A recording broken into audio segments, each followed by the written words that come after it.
he's going to be sitting here.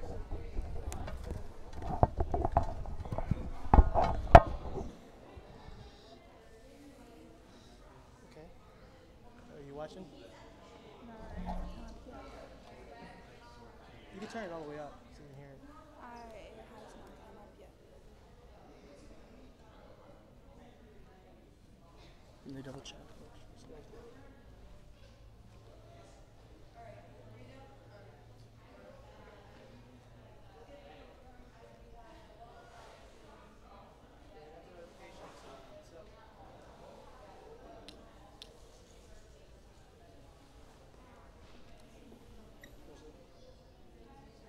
Got any type of notification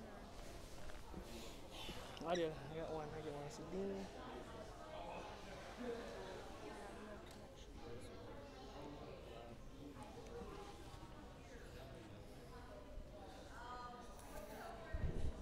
There it is.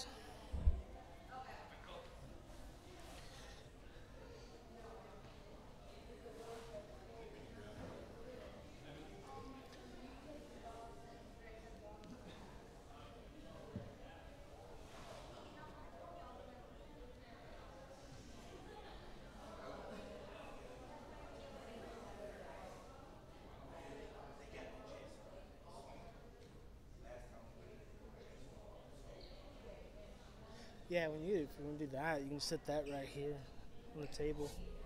And as I say, if he wanted to do that, he could have it sitting right here on the table facing him. We really don't need. See, the good thing is we don't really need our voices in it. It's mainly just what his questions in are. It's a directional mic. Yeah, it's a boom mic. No, it's a shotgun. Oh, shotgun. It's for the cameras. And it has a real mic, but I don't think Hi. Hello. How's it going? I'm sitting here. Actually, you guys sit here. Okay. We're testing the mic. Okay. We go through. She's supposed to be sending a stream. You want to do it? Oh, it's streaming. Yeah, we actually do.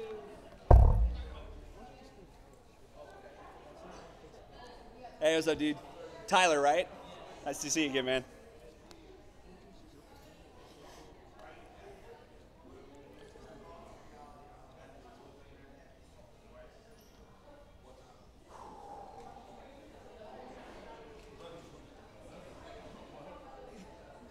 Yeah, he's getting me that.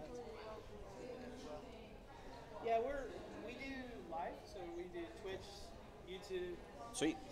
stream, Facebook, Mixer, all at once. Wow. Like, literally, they just go all at the same time. That's badass. Our main fan base is on Facebook Okay. because we're a public figure, so Uh-huh. all of them kind of like congregate there. All right. Unfortunately, we can't do live on there because it doesn't allow us to do the other three plus Facebook at the same time. Gotcha. But it does get posted on there immediately after we're done. Mm-hmm. This gentleman over here, Troy, our cameraman, he's actually going to do a separate video, Okay. and that's actually a recording. And what we're going to do with that is we're going to be putting all of our interviews together, and then all of what happens here at Tulsa, Okay. make this big fancy video and throw it out there on YouTube. Okay. if every now and then you think about it, kind of look into the camera and Okay. give them a smile or hey or Okay. Check and see, make sure the sound. You can pick his voice up good. Hey. Just want to make sure. That's the main. Oh.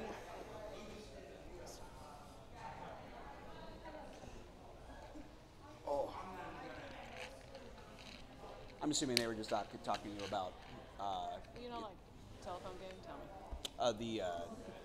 the like either cashing my check or whatever, getting some change and stuff I can use for. Bank of America is or Bank of I figured. Yeah. So, is there any way that I can get just if I can get like I don't even need 20s or anything, but if there's a way that I can get like I need change and stuff for the autograph session because I'm selling prints and stuff. Okay. So if I can get like $50 worth of 10s and like $20 to $5 worth of 5s, just so I can have them, and then I can give that back to you at the end. Let me find out. I will find out and have an answer for you by the time that the autograph session starts at 12:30. Okay. Okay. Okay. Cool. All right. And if not, I'm thinking that maybe we can work something with the artists that are there because there's other ones that are probably selling clearance. Okay. Okay. All right. Cool. Thank you. You're welcome. So when we get started, try to stay away from yes or no question answers, just so we keep it flowing. And any question that we ask and you feel uncomfortable answering, just let us know. I think I don't feel like answering that. All right, cool. I'm pretty sure the fans don't really care. They just want the interview in generally. Okay. And this is our first time in Tokyo, Tulsa. Same here. So we're kind of excited about doing all this together. So we're going to go ahead and get started. Welcome to Gamers Overnight. I'm your host, Duff Shades. I'm Pinky. And I'm Josh. we're here with Josh. Now, the great thing about this gentleman is he's got voices in almost all the animes I totally love and am really passionate about. So this is your first time here in Tokyo, Tulsa. And how are you enjoying it so far? Pretty great, actually. Everybody's been super sweet. Really excited. Just I've done 2 panels so far and had a great turnout and some great questions. Really excited fans and talking about stuff that I'm geeky about. So, I mean, what's better than that? How about you? You guys having a good time? Oh yeah, we're having a fantastic time. I tell you what though, one thing about conventions is you get so tired at the end. We didn't leave here till like 1:30 last night. Well, almost 1 o'clock in the morning because we was covering the whole event. Right. My feet was killing me. It was horrible. Oh, I'm sure, dude. Yeah, I didn't even get to sleep until 2. It's like I feel for y'all guys, man, because y'all are being pulled from one direction or the other. We were just kind of flowing as we go. Right. And we're trying to like catch up with y'all so that y'all don't have to move far. And man, it's rough. It's like I feel for y'all guys because everybody was like, we're so exhausted. I was like, it's only the first day, and I'm like, I'm so sorry, guys. I was like, I feel for y'all. I really do. I still haven't had a chance to go and see like the dealer's room or hit up the card matches. I brought my Magic the Gathering, and I haven't been able to play. You know, that was last night, even after the end, like we're almost towards the close. People were still down there playing. I know. So like, if anything, I know that late night, if I need to, I can possibly go down there and get some matches done. But for future reference, if you're ever going to a con that I am at, bring your modern Magic decks. Find me, challenge me. We will duel. It will be epic. You hear that, people? If he's a game player. If you want to play with him, gives you a chance to actually get one-on-one with him. Do it. And have some fun. And if they don't have like card games, if I'm free, I will try to find a way to get into whatever actual like video game room they have. I love playing fighter. Like I like playing like Street Fighter 5. I'm a huge Overwatch fan. I love games. Games is what I do in my free time. That's our primary thing is we do games. Okay. We get games, tech, and now we're doing local events. Okay. So that's kind of our main thing is our games is what we do. We do reviews of games. We get games early, test them. And now we know your career's been spanning for like 10 years, correct? Yeah, actually in January, as of January of this year, it's been 14 years, I want to say, something like that. Wow. Now, that history, that time span, did you do any gaming voices? Oh yeah. I've been in Borderlands, Borderlands 2, and the prequel. I'm several characters in Smite. I'm in Shiba Lanke. I voiced several different skins. I was the voice of Ares, the ghost, the Dark Souls Ares. I got that one. I own that one. It's one of the one I wanted to do. And most recently, I was the DJ Zeus. Nice. It's like, let the heavens rave.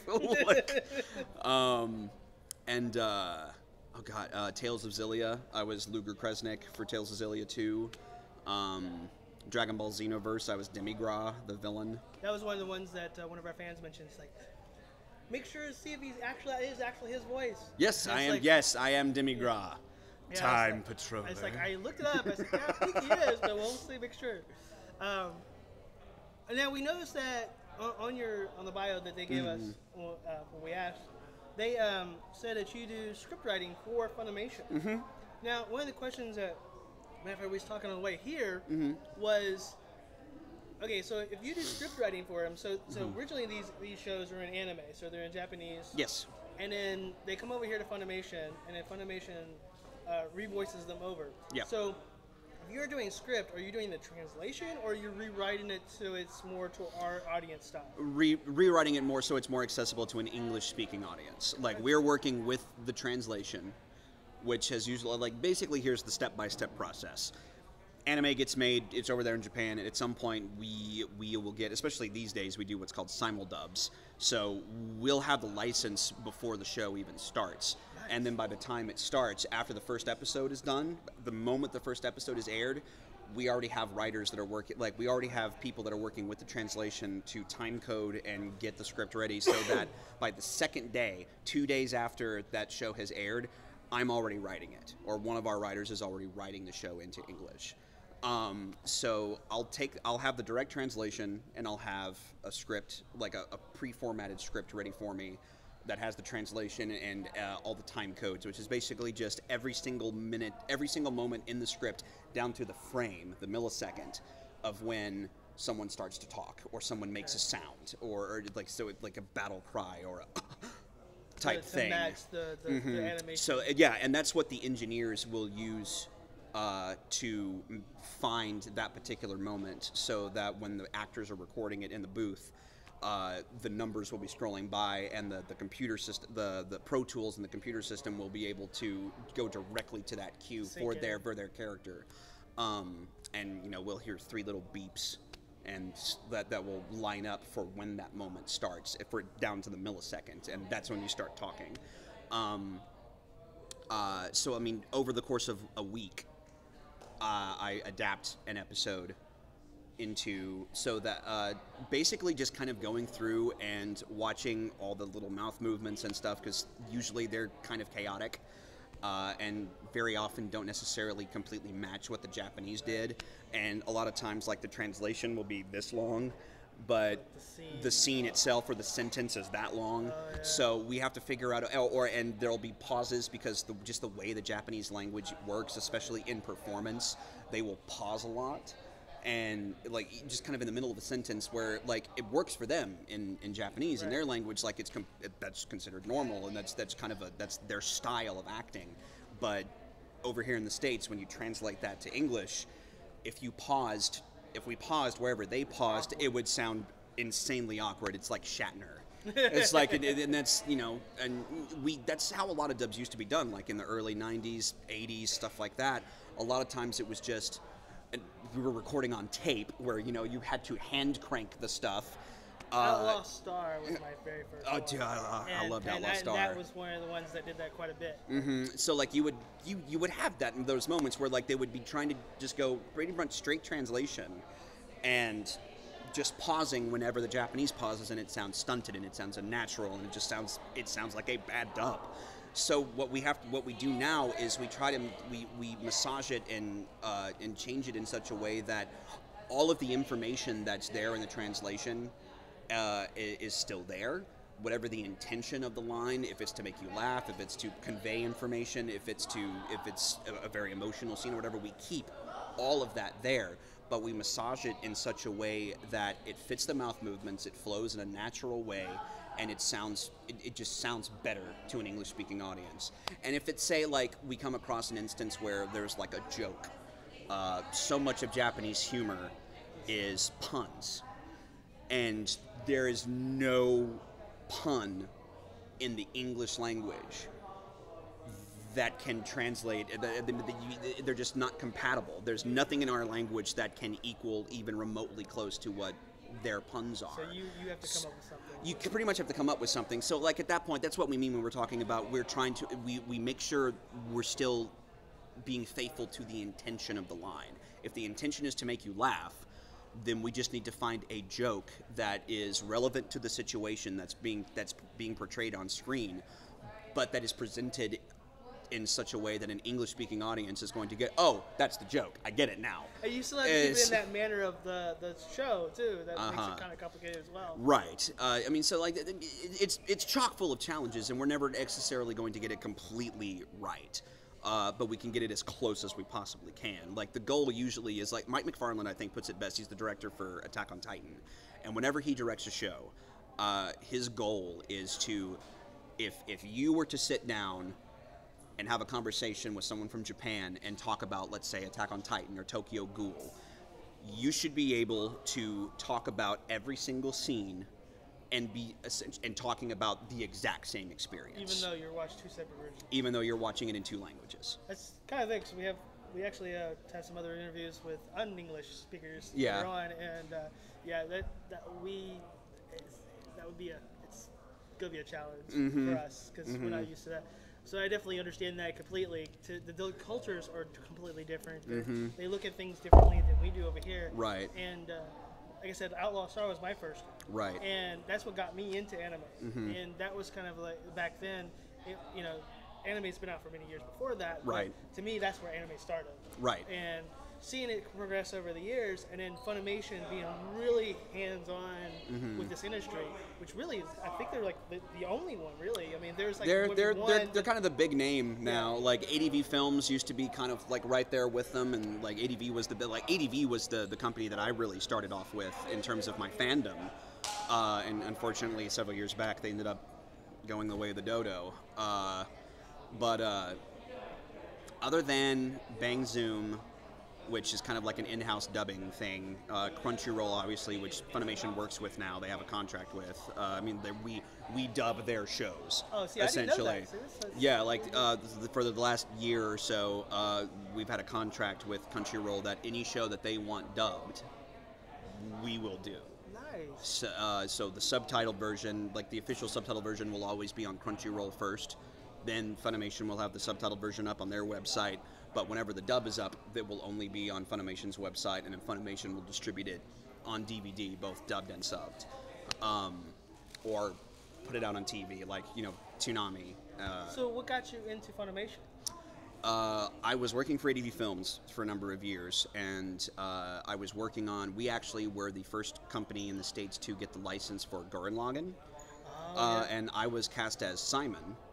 The little kid, the lead, and we had recorded the first 5 episodes, and the licensors that we were working with, ADV had a partner at that time. They were called, I think they were called Sojitz, which was essentially they were a marketing firm out of Japan that had partnered with ADV to basically, they were the ones that were putting all the money forward to acquisition properties. And they just decided all of a sudden that they were not seeing the return that they were expecting, so they pulled out. They took every product that ADV had bought and had recorded for 3 years prior and sold them off to a bunch of different companies, including Gurren. Gurren went to Bandai. And after that, ADV pretty much started to fold. That was the beginning of the end. Well, a lot of voice actors at that point had also been working for Funimation. One of them, Monica Rial, who's been doing this for freaking ever, she moved up to Dallas and started working exclusively, like pretty much exclusively for Funimation after ADV closed, and she became a director for a little bit. And the first show they gave her was a show called Kenichi, the Mightiest Disciple.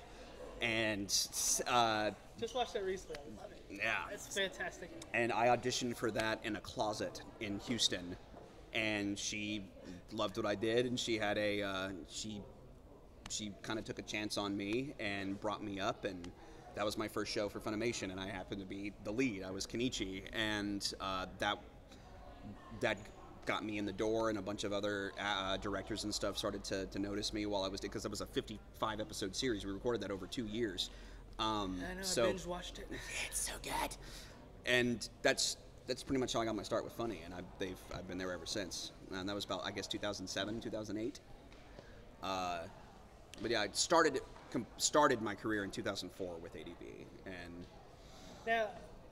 A lot of looking at the bio that they've released here, the shows are phenomenal. You do voices on ones literally are the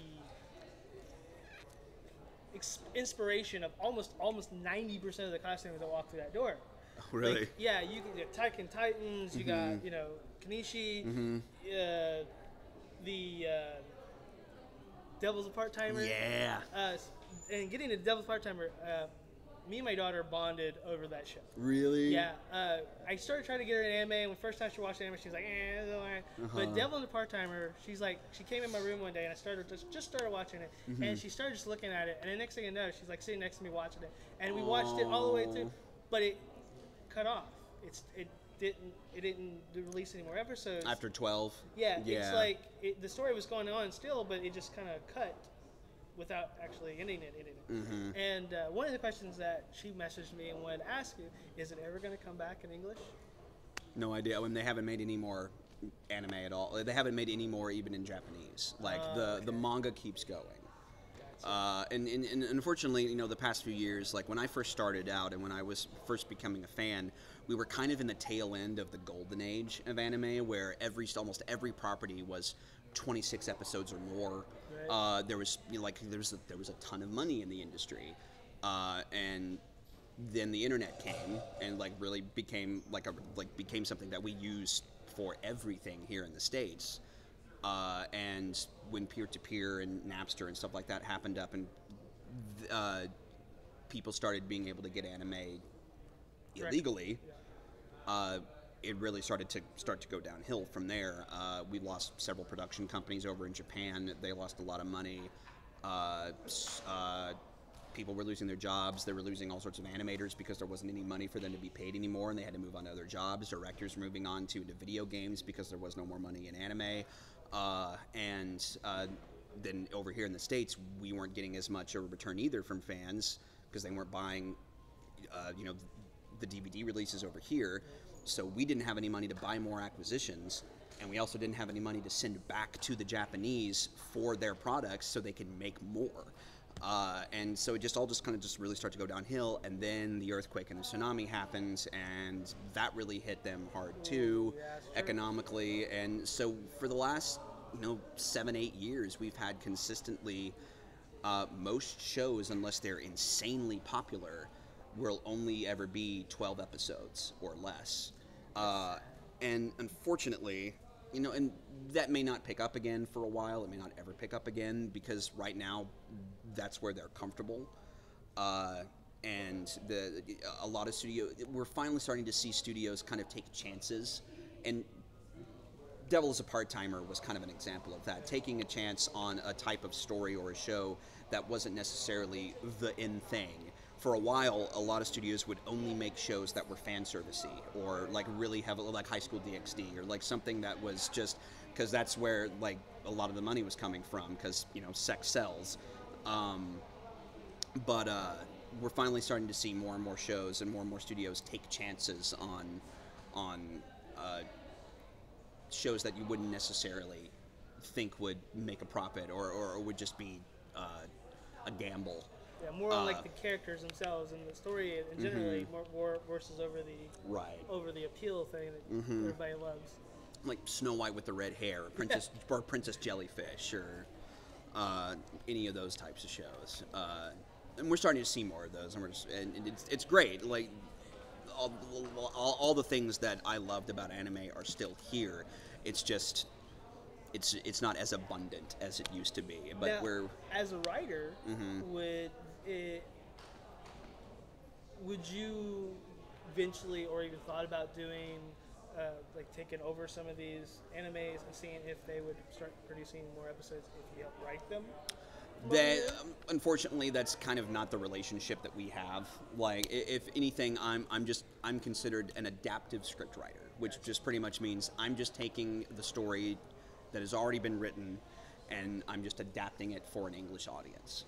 And I get experience, and I can to an extent I can expand on some things, or I can punch up dialogue, or make if a certain character is supposed to be kooky funny, I can really play with that and really drive that point home. Or if another character is supposed to be really nerdy, I can fill their dialogue with like Star Wars references or something like that they might get, and nothing like completely overt, but like just as an example, little Easter egg stuff. Like just an example, the show I'm writing right now, which unfortunately they haven't announced me as the writer yet, so I can't say what it is.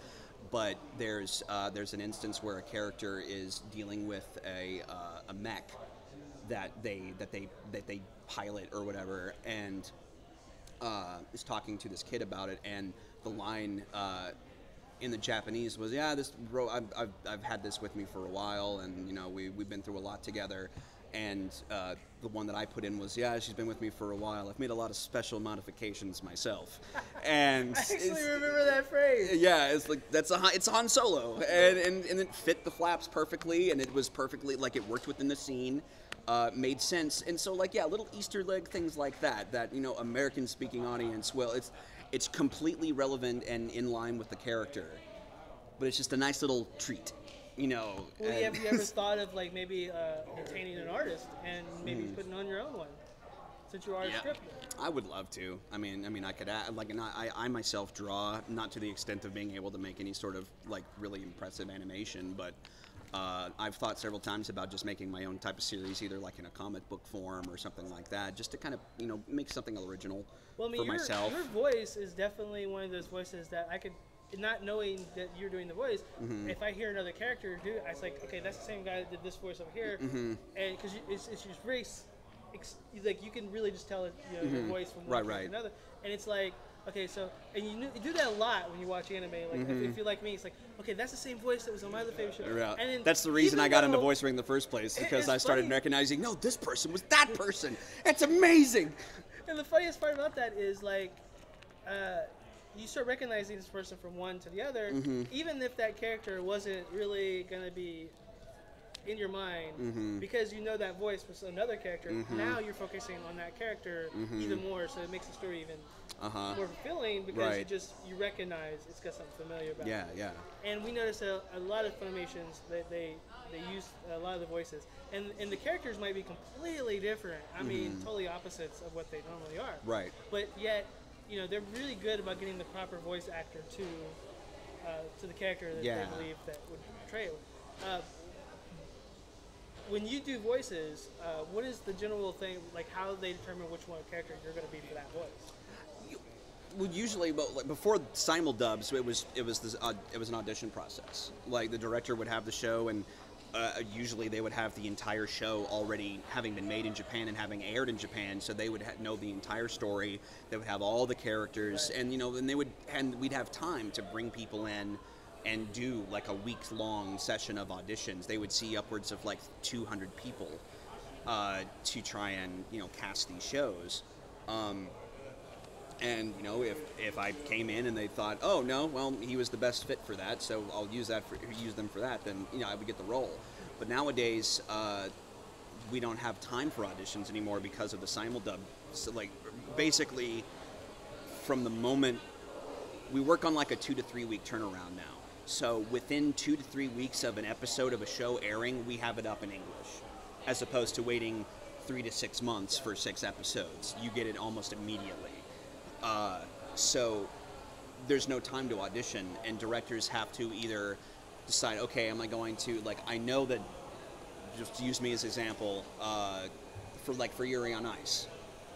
Sunny Strait just thought, you know, I've heard Josh before, I've worked with him before, I feel like he will be able to play this character very well, so I'm just going to cast him.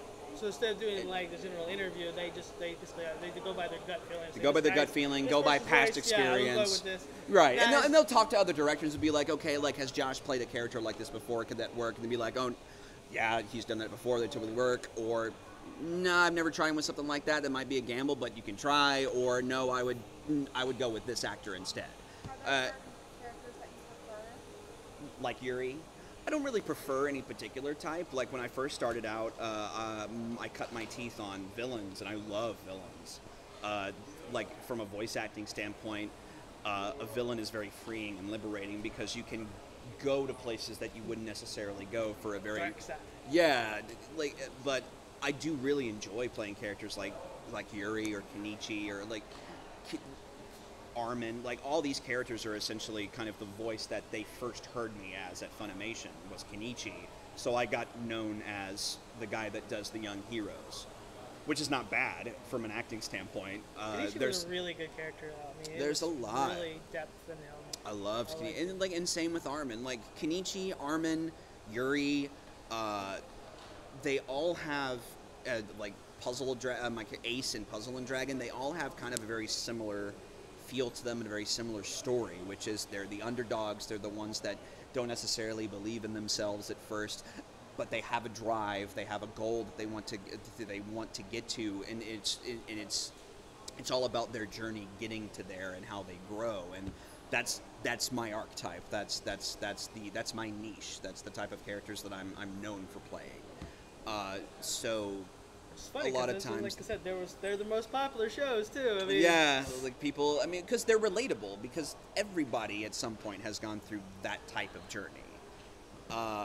especially as young kids. And these are kids. These are teenagers that are coming into their own. So I mean, like they're relatable. And you can. And I think a lot of people can see a bit of themselves in those characters, and that's why their stories are so. Yeah, my daughter watches Inspirational. Ruby, and she's really fantastic about that. Mm-hmm. Unfortunately, I haven't got a chance to watch that series yet. It's one of the ones. It's on my list. I just haven't got to. But she says, "Dad, you gotta watch it. It's just fantastic." Yeah. And that was one of the reasons. Like she was really wanting watching your interview the most Yeah. because she was really a lot of the stories you're in. She's like really focused on. Mm-hmm. And like you said, she's like a teenager coming in and she's kind of going her own. And Yeah. Now, being that said, you were saying like you really don't have a favorite of like the voice thing, but Right. what would be the one you enjoy the most doing and then at the same time, would it be the one you least likely? Anything like that doing? challenges me at this point, like anything that I can do that will, like for Yuri was really challenging for me, and I'm very proud of that character because of the fact that it pushed me as an actor, especially because he was more of an emotional character than a lot of the characters that I've played before. I don't necessarily get to I don't have to be as dramatic or as I don't have to go as in depth into my own emotions with a lot of characters, because a lot of times they're very fun and they're uplifting and they go through a lot of really funny situations, and sometimes they'll face a challenge, but it's not really anything, but it's usually something like really over the top. Like with Kenichi, it's facing the next big challenger who You don't has have to this reach this it deep big mood. to get that Yeah. same emotion. You can do it just pretty much. Yeah, it's like, oh, I know exactly how this should sound. But like with Yuri, there was a lot of instances where it's like, oh no, I know what he's feeling Yeah. right now. I've been there before, and it was a much more realistic story, and the situations he was dealing with were fantastic. very real. The scene where he has to cry, where he's crying in the car garage, where he has that breakdown moment of like, no, I just need you to believe in me more than I believe in myself. Those tear-jerking moments where you're like, I'm trying. Right. Pause this for a second. Yeah. So like having to dig into that and really and feel those emotions is something that's been really challenging for me as an actor, and because I've never really had to face that before, and they scare me, to be quite honest, because I'm not really comfortable, or I'm not really confident in my ability to accurately portray those. But Personally, I'd say yes, man, because those scenes they got to me, and I'm not one that just like easily gets emotional with those scenes. Stuff, but the way you did it was very, very nicely done. Thank you very much. It really like tugged at where it's supposed to tug. Thank you. And my daughter actually cried for it. Oh no! She couldn't hold it back. She was like, I'm going to the bathroom. I was like, I saw it. I was like, yeah. Well, then I did something right. So I was like, Sorry. I said, did you get that? She's like, shut up. So it's like, I didn't pause it. So yeah, you did a fantastic Well, thank job you on very this. much. And that's hard for you, and I understand that, but definitely keep it up, because Thank you. You got to be doing something right. I mean, because it definitely tugged at, and a lot of people we noticed that through the people we've discussed, that a lot of people is like really emotional about a lot of things you portray in, and you can definitely make the characters come alive. So it's very, very, for us as a viewer, it's very. It engages us better with what we're watching, and Gotcha. that's the whole point of us watching anime, is to get engaged with what we're doing. That means a lot. Thank you. And okay, so that would be your most challenging. Would it be the one that Or just easy and fun. you just like I just really don't like this character at all. Oh, that I don't like him at they all. put you in a character and you just The- really I have to do this. The only one that I've ever felt that about was Yuki in Future Diary. Not one I watched. A lot of it is also in Japanese. It's known as Mirai Nikki. Okay. But that that character for me was it was challenging, but not in a fun way, and just because there's nothing redeemable about that character really at any point, like except for like maybe at the very end, and even then they had to do an OVA that was kind of that expanded on the ending of the show in order to really show that to give it its happy ending. But for the majority of the show and the entirety of the show, really, there's nothing redeemable about him. He's a coward. He is a manipulator. He uses people, and it's like I just it was not fun being in that headspace. Does it mess with you generally? Yeah, and it's like I wasn't happy with what I was doing. I wasn't sure if I was doing, like giving it justice or anything. And on top of that, we had a ton of technical difficulties while recording the show because the materials that we had been sent had during transition been corrupted. So when we went to record in English, there was no audio. We had no music and no sound effects. And because we record one at a time, unless it's Walla, it's always one actor at a time. So very often I had no other actors to play off of. So I was recording in a literal void, with no music to take emotional cues from, no other actors to take emotional cues from, and no sound effects which is half the fun of recording something, because it's already got all these badass sound effects and music going on and like explosions left and right. But no, I'm just seeing the animation and no sound, and it was really off-putting, and all you have at that point is just yourself to hear, and it was distracting, and I hated every minute of it. I hated every minute of it. Okay, that said, that we're getting close to the end of this interview. Mm-hmm. One of the things is we noticed that some of the other voice actors we talked to, they have, some of them do, some of them don't. They have this persona where they either use their hands a lot, or they get in a certain posture to get a certain feel. Do you do anything like that? Oh yeah. Or are you just this is very it? very much. Excuse me. I mean, I got my start in the theater. And so, like, in theater, you're used to being able to have the whole space to play with, and you convey your emotions not only through your performance, but very much through your body, through your physicality. And in voice work, you can't do that because you have to stay, right on with the mic. But I still use my body in order to get certain sounds out, or to kind of help me feel the emotions or feel the scenes out. And a lot of times you also do very physical things in order to get into character. Like with Kuranosuke from Princess Jellyfish, I had 2 different postures in the booth when I would record him. When he was just regular Kura in boy mode, I would be very slouched and very relaxed, have my hands in my pockets, just be standing straight, looking at the, in the mic, and, hey, I'm Kuranosuke, how's it going?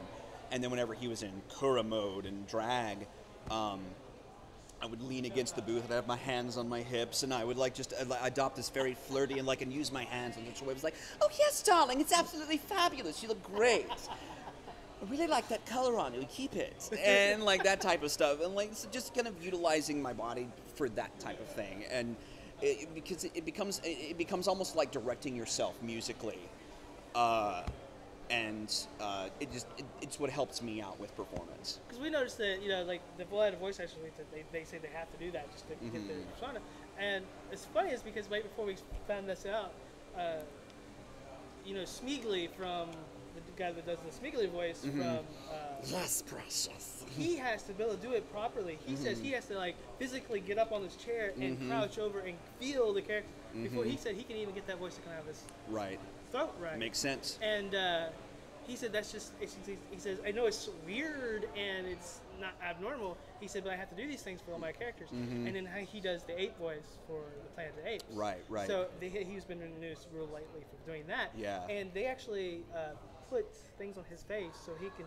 So when he does the voices, they can capture it to get it fully in. And he says, this has never really been done in this industry before because he's kind of pioneering a new thing of says, voice work with motion capture. Yeah, he's like, voiceover people's been doing this for years. Just nobody's actually thought of capturing it on camera to go with the characters. Yep. He says a lot of times they try to mimic, but they don't actually. And when we started interviewing, and it's like, yeah, we just kind of have to use these things. I'm like, you know, he's correct. Y'all are doing all these voices, and you're getting these motions, but nobody's thinking, you know, start making these characters a little bit more towards that versus the other way around, and maybe people could connect a little bit easier with them.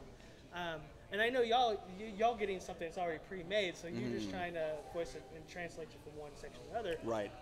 Now, is Funimation or any of the other companies that you work with still, or any of them actually in production of any like shows? original shows? Yeah. Funimation's done some original stuff. Like we worked very closely a couple of years back with BioWare to create the originals for the Dragon Age movie and Mass Effect movie.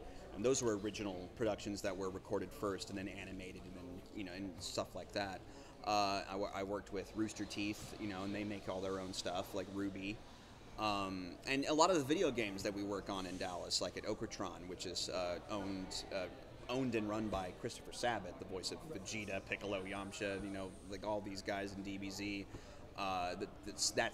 That's his house.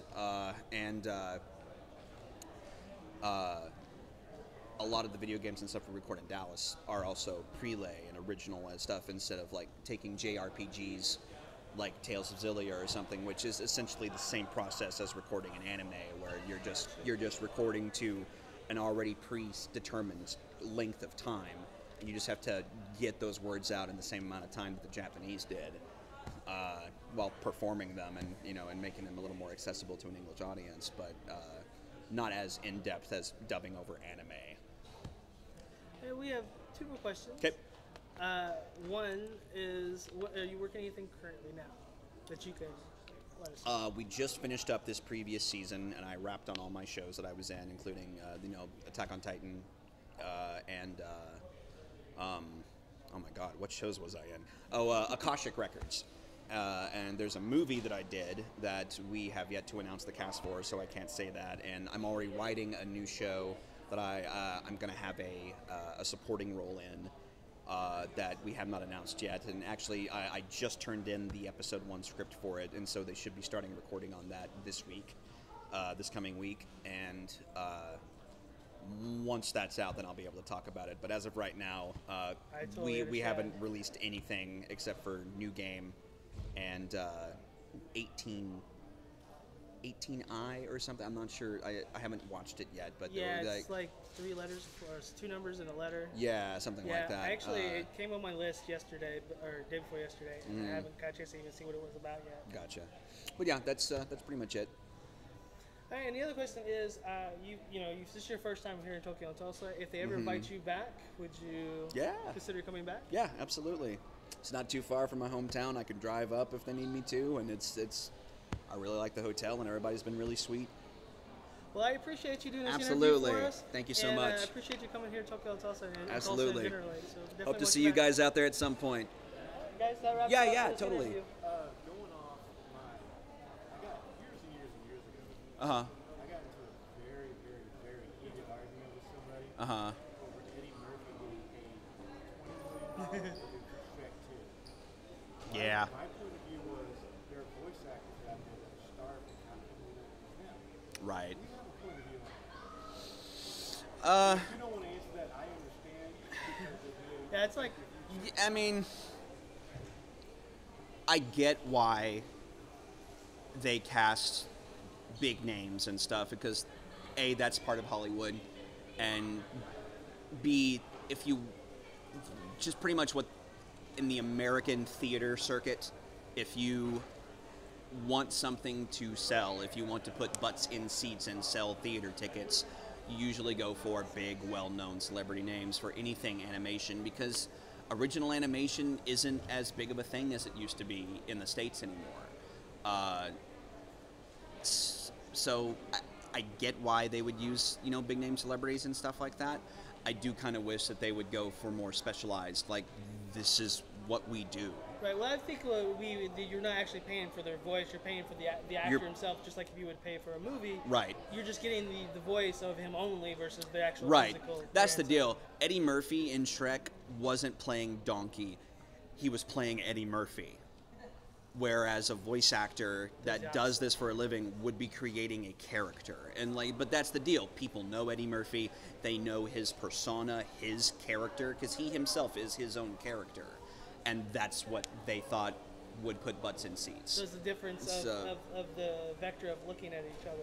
Right. I understand that. Yeah. Because like y'all guys, they just know you by your voice and the characters, versus they don't know you and generally. Right. So it's which to me is part of the magic of going and seeing an animation, because as a kid, I didn't know that there were actors behind these cartoon characters that I was watching. I just saw, like, to me, it was like magic. I was like, that's a talking duck on screen. And like and you fall in love with those characters, and then to realize later, oh no, there's a person behind that. It's cool. But the fact that you don't necessarily know that person can sometimes lend itself to the magic. But then again, also, once I started to realize, oh no, there's people behind that, then those became the types of actors that I really started keeping track of, like Mark Hamill. He's my freaking hero. His Joker was, to this day, that is my Joker.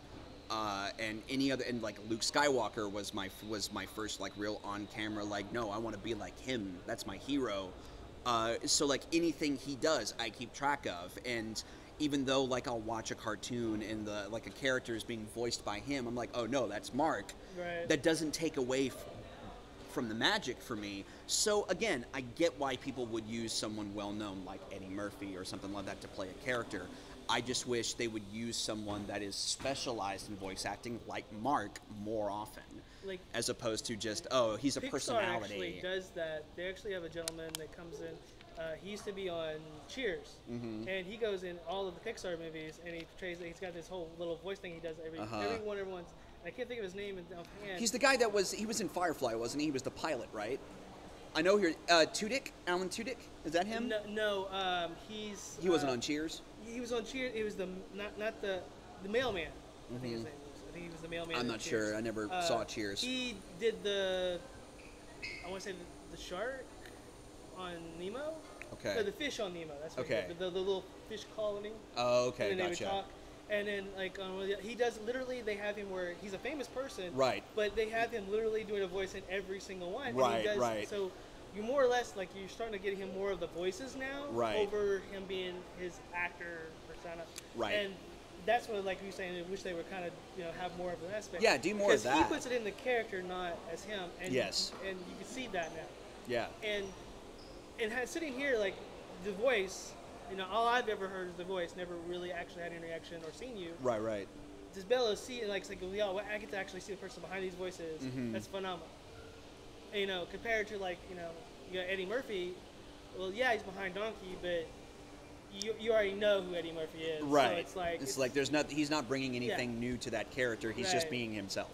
Yeah, like I said, I appreciate everything you do, because, like I said, y'all put the characters and you make the characters. Like you were saying, you make them, and that to me, that's more personal than somebody just filling in that role. And I really love what y'all guys do for this industry, and I think it should expand out more. Here's hoping. Maybe at some point. You never know. And I would let you go so you can get to wherever you need to go. We actually got to go get a hold of the Slants. All right, cool. We actually got an interview with them. So. Cool, man. Well, you guys enjoy the rest of the con. I hope all your interviews go great. Thank you so much for having me. If you do ever come back to Tokyo and Tulsa, yeah, try to look us up. Yeah, I know it was really hard to set an interview with you, and I apologize that they told us we had to get in contact with y'all. Okay. They don't do it themselves. Right. That was a real challenge because. Sorry about that. This is like I said. This is our first time in Tokyo Tulsa, so contacting actors like y'all, it's like I don't even know where to start sometimes. Right. That, Usually the best way is through my agent.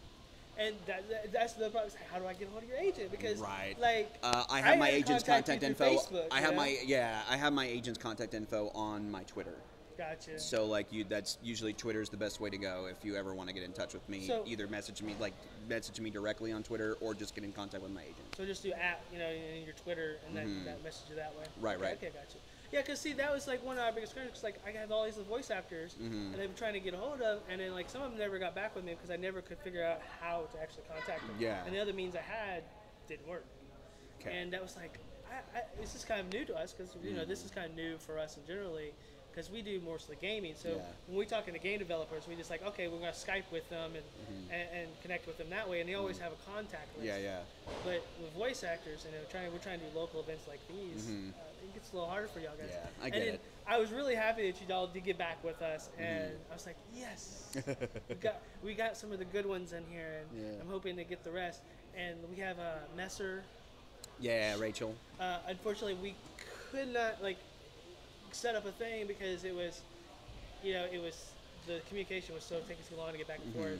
And she's like, just find me, just find me, and we'll work out something. And Gotcha. it's like, Cool, man.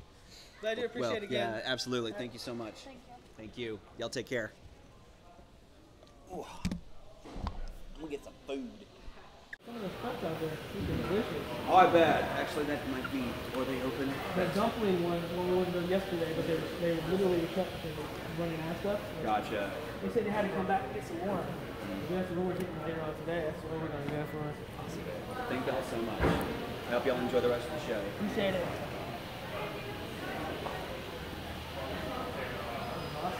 Tell you what though, he's an inspiration. Does the writing and training, that has to, and what he explained, that has to be extremely hard, To be able to translate, because I know there's a lot of things that don't translate in our language very well or at all. So to be able to do that and then still be able to express the same, to me, that's very impressive.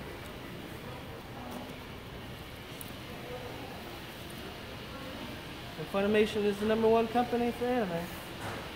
For us, anyway. Sadly, it sounds like, from listening to this guy and the other ones, they're going away of the mass production and not the, Speeding it out.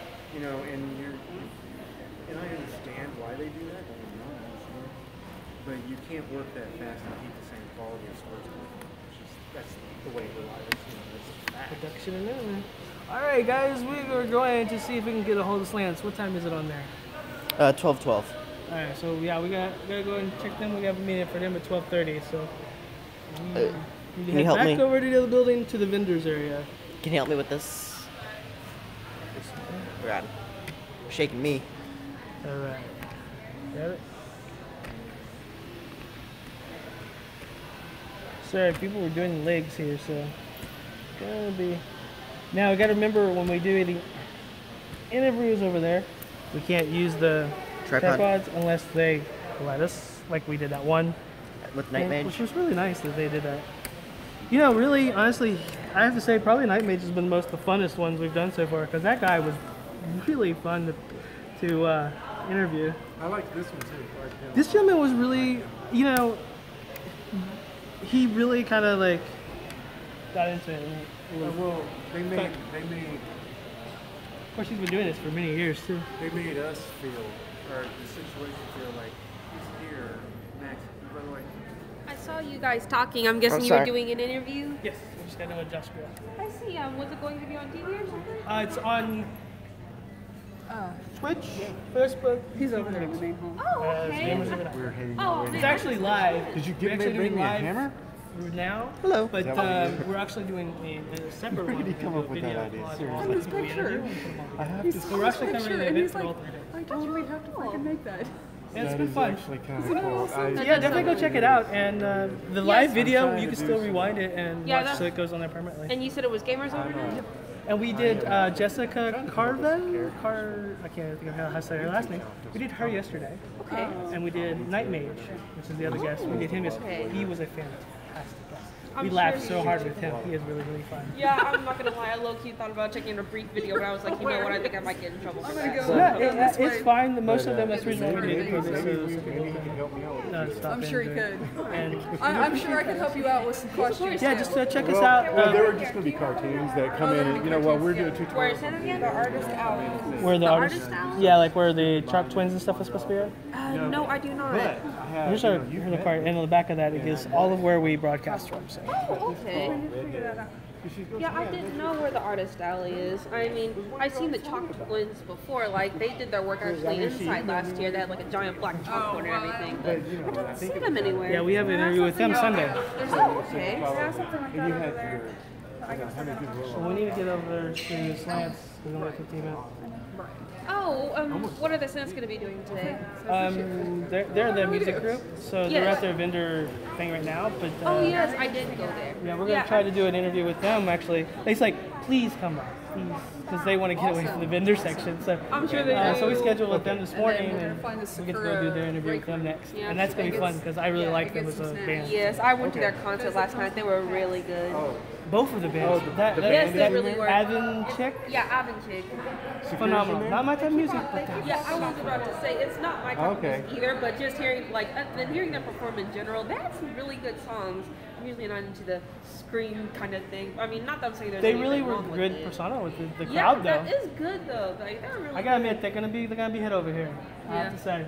But yeah, then I went to the Slans earlier. Well, I went to their concert last night. I was able to get an autographed poster, but the thing was, I was able to give them a card that some people in Tokyo and Tulsa signed for them.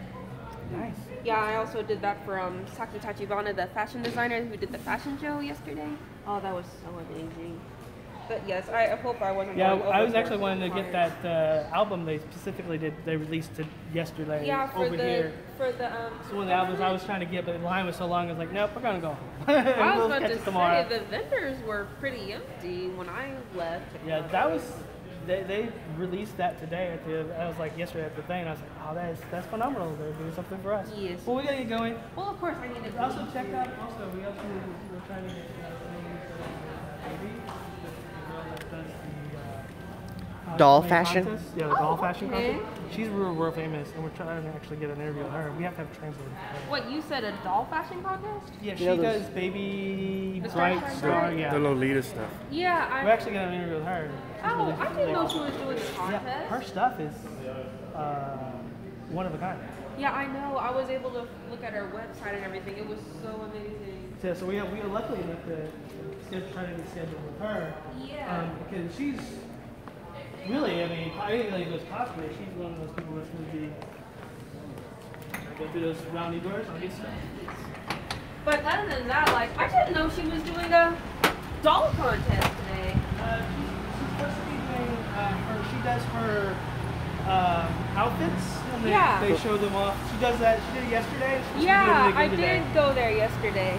But she's doing another one today. Yeah, I don't know if she's doing it at her tea party though, because if she did, then I can't go to that. It was too late for me to get a ticket. We're going to try to see if we can cover some of those. We got access to them. Oh, So we're okay. going to try to see if covering them. We're just trying to get our interviews in there first before we actually go get all the other stuff. But yeah, check us out. If there's any place that you can get into or see if we got info, we'll try to get access to it. Got it. Do as well. I got nothing else to do. I'm waiting until 6 o'clock for that cosplay contest. Oh yeah, that's the link we're recording as well. I'm thinking about competing in the skit contest next year. I got an ocarina from I got the Pokemon 2000 ocarina, and I was thinking maybe I could do an original song or the Lugia song or... This is our first year here, so we wasn't exactly sure what to do. Wait, say that? When you move up, This is the non-40. Like, the people here are... Oh, I'm sorry. It's okay. The people here are incredibly friendly, and everyone's just so thoughtful. Got a lot of great people. But yeah, we can be ourselves here. I don't think I've ever seen any arguments or disagreements happen. But yeah, like, everyone here is so welcoming, it's so friendly. One thing, comment, it's really nice. Yeah, we're gonna try to cover. We probably have another event, sci-fi. Yeah. So we're gonna try to see if we can hold that as well. I know they're doing a Saturday Night Rave tonight. Yes, the DJ for that, Zach, he actually is with our Tulsa streamers. Okay. So we actually had an interview with him. I would have because we know him personally. We have Tulsa streamers and Tulsa YouTubers too. Yeah. We do events with them as well. Yeah.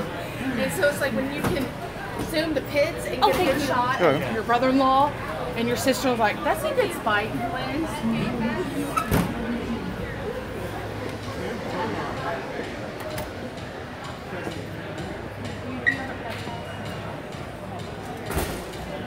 Press can go through.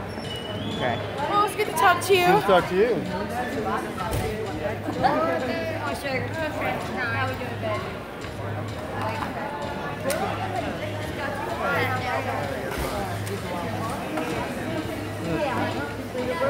Y'all got you right here, honey.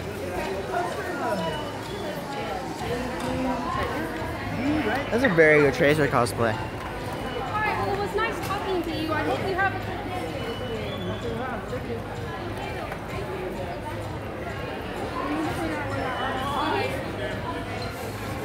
Huh? We need to figure out where the artist is. Well, first things first, we have information booth to find out. See through yet? He had 3 bags, so I don't know.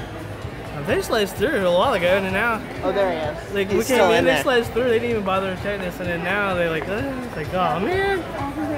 They didn't bother checking me. So. Either that or that guy wasn't supposed to be doing that earlier. Maybe. They didn't check their bags earlier either. It's possible.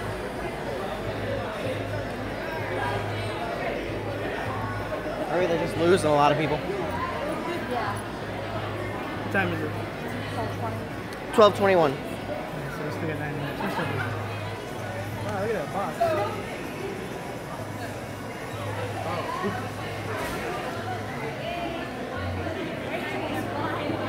He's bringing his own computer. That's one way to do it, I guess. They could do that. Yeah, get the check in.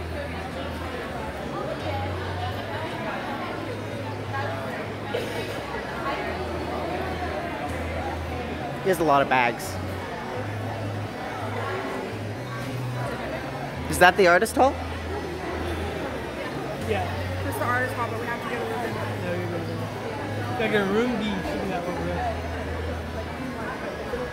You ready, Mr. Bags? Especially those tributes too. Yeah, earlier they just let us on through without having to. They've let me walk through 4 times today. She goes, no, I want to see you naked. At least put some rubber gloves on. You got Mario again. Yeah, it's quite good.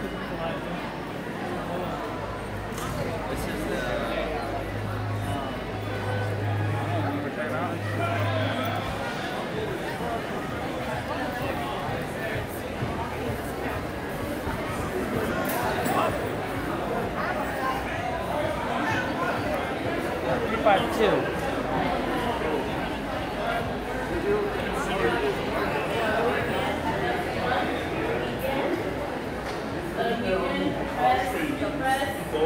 Another press. So many presses. She's a weekend. That's what they told us to her. Here. No, I need... Lance. I need his help for a minute if you want to walk over there. Or, yeah, I got you. We'll catch you. I just need to get Gotcha. It's all good.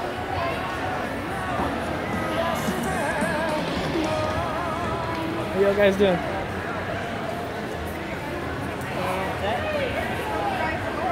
The Gamers Every Night. We have the. You send a message. Yeah, it was by email originally contacted y'all. That's what it was. Did you want to do that here or? Anywhere would y'all like, actually. It'd be perfectly fine. Just whatever's more convenient for y'all guys. So, you know, we don't interrupt y'all's too much. It'd be totally awesome. Our cameraman's still getting dressed back. They had to search him when we came in, so he's got all his stuff off and he has to put it all back on. So he's over there getting ready. So, and then we're doing live. We're gonna be doing live and a video, so it's gonna be both. So that way we get live audience, and we're gonna do an official video later on for y'all. By the way, y'all concert was excellent last night. It was really fantastic. Like the band. Here, hold this for a little bit. I'm gonna go talk to these guys next time. See if we can get an interview scheduled for them. Just hold.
like a quieter room you want to go into or something? We just came from across the street at the DoubleTree, and it was fairly quiet over there. I don't know what panel rooms are being used right now, but we can go. Or we can go outside if you want. Yeah, either way.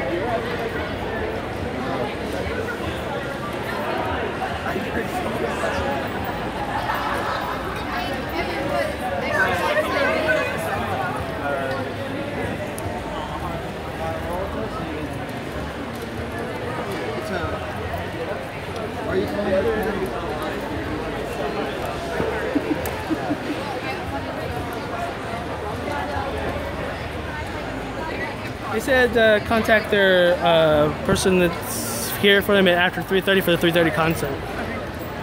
Okay, where would you like to go? Wherever y'all want. If y'all want to do here, or if y'all want to go try to find us a place somewhere or a room. I really don't know. They don't give us official press rooms here, so it makes it really hard to do it. We just did an interview at the DoubleTree Hotel in the lobby. That's where we just did one. So. Not for anything, so. Well, I mean, whatever's convenient for y'all. We just don't, we don't want to inconvenience y'all. We can go anywhere, so. Yeah, I just want to take a break. That's all this time. I mean, we can do it here if you want. I thought it might be too loud for it. But. Yeah.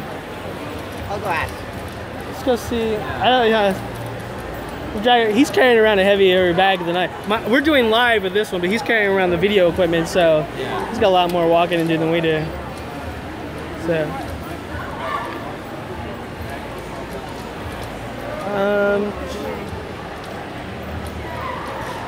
think it'd be a good spot. The shotgun mic will help out, but all the sound's still bouncing off that wall. I'm sure the musicians know that. Well, we can go to the info desk and see if they can point us to a place that'll be open. You know, if we can, if we can't, we may do with what we've got. But, yeah. If we can go somewhere let's a little better. Yeah, if we can, let's go to the info desk because they've been telling us to go there if we ever need anything.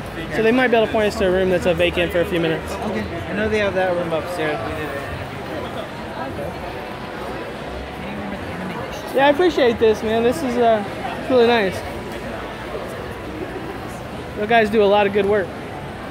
Thank you. You done almost back there?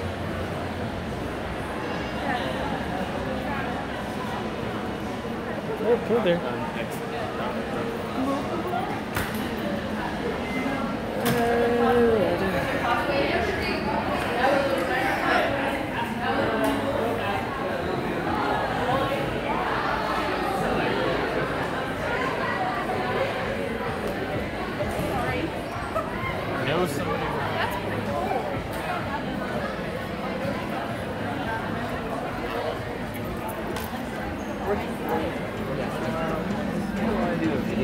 Y'all told us to come. We're for the Games Over Nice press. Y'all told us if we ever needed like a room or something to find out when we do our interviews. We're doing interviews with them, and we're just wondering if there's any spot open that we can just jump in for 30 minutes. Actually, I have a friend who also cosplays as 17. And they mentioned that they've done one up We did one stops. upstairs like last night, but I don't know if that's a thing.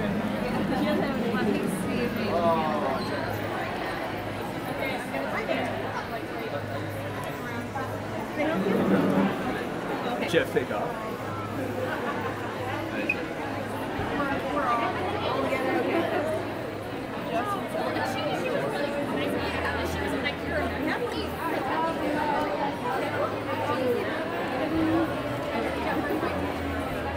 So y'all are enjoying Tulsa?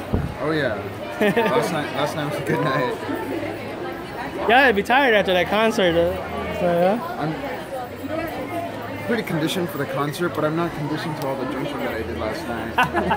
All the extra, that's the catch. Yeah, gotta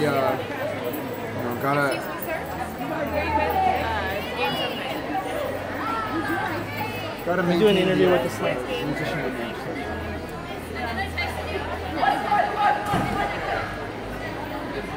That was definitely the most that I've drank since I've drank. We already got permission to do it, but sure, we just gotta find a spot. This is the Main event is set up right now, and so drinks and Oh, porn. see if we can go in there. Okay.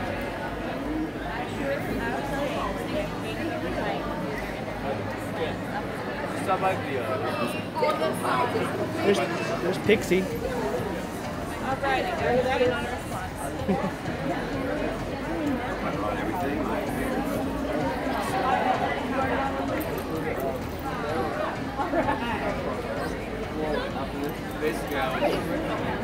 Yes, sorry.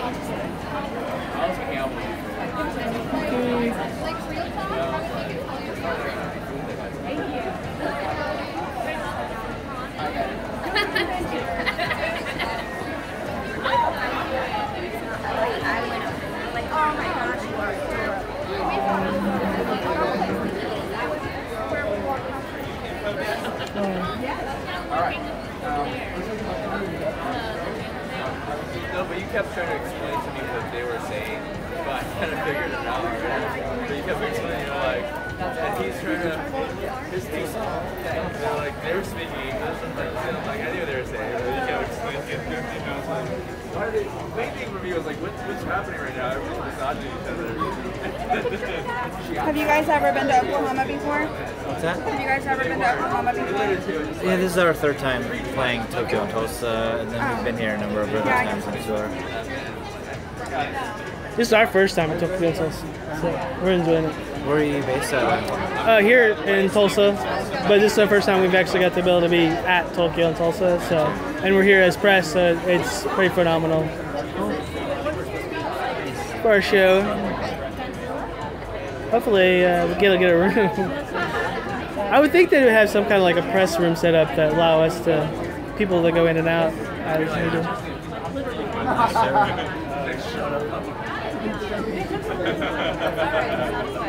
Luckily, we've been catching people in their panels, so usually like between one panel to another, it gets vacant for a short period, so we've been catching people inside of those, which has been working out pretty well. But y'all guys are, oh man, it was hard to find. We tried to get hold of y'all yesterday because the email y'all sent us was just find us and we'll do it. And then we literally would get to the place where y'all were at and y'all just left. Oh. Or we catch you at the concert and then we couldn't, get a hold of you after the concert. It's like, okay. So they say, there will definitely be at their booth. Yeah, it's like, we're pretty much there.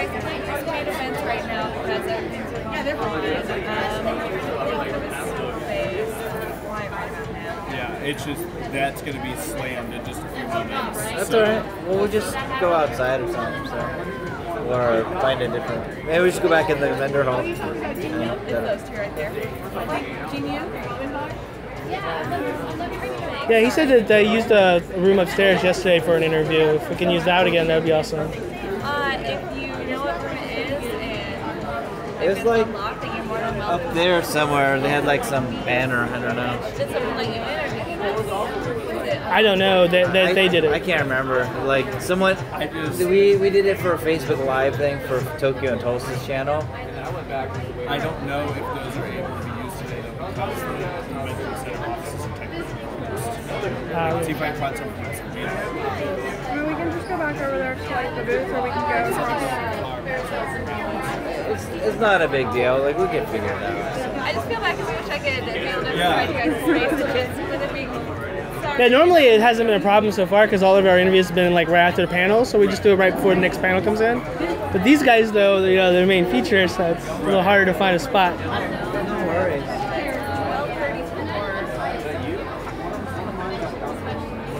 Panel room B is closed for a little bit, and then at about 1:30, panel room A is open for about half an hour. Right now, panel room B would probably be. Alright, we'll try panel room B. Take you down here. Alright, thank you. Alright, this way, guys. Should be able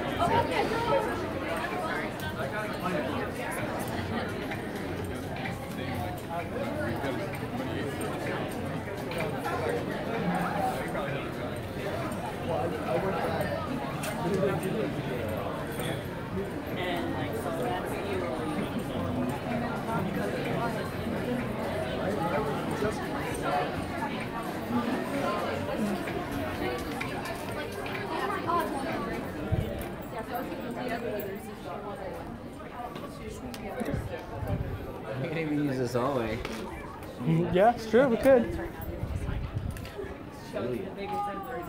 Actually, it was in this room earlier yesterday. It's actually a really good room.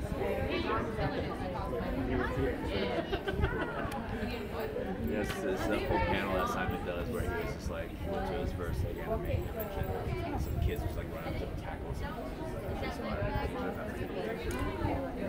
It's so rare.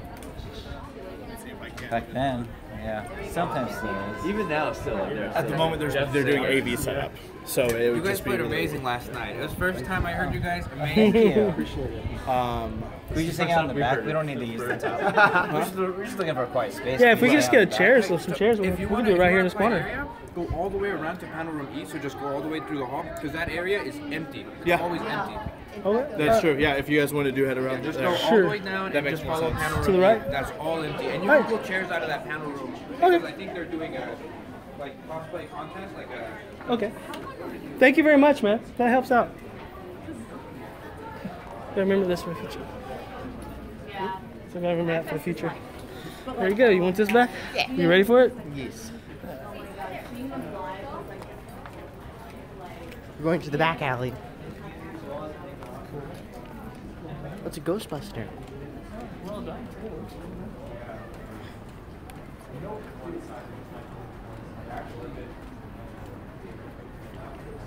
Panel room E. Is it even right here?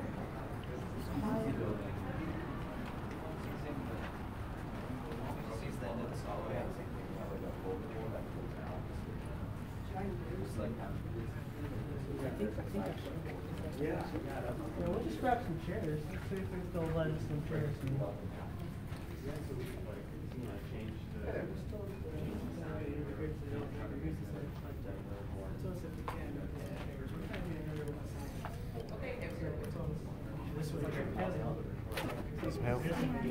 Just get bring it out.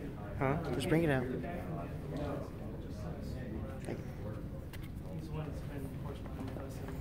Turn it on if you want.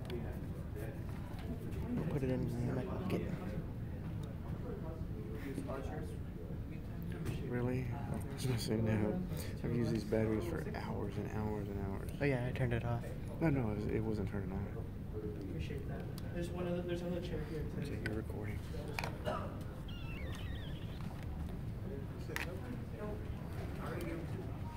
Actually, take this. I'm gonna go get bring some chairs. Okay, go ahead. I'm gonna grab that. Yeah. Just keep recording.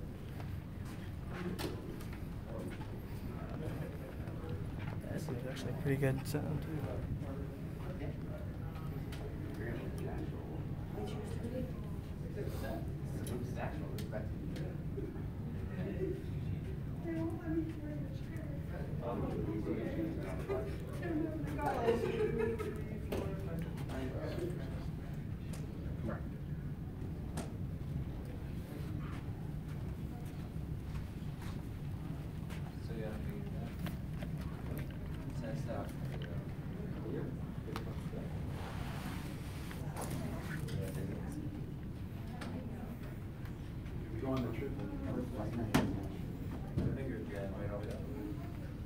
Am I allowed to be freestanding? He said there's a tripod here. Okay. There's no traffic here. I think it's no good. Are we gonna just face each other like this? Yeah, it was just gonna be a general. You're the main guy, right? You choose already set.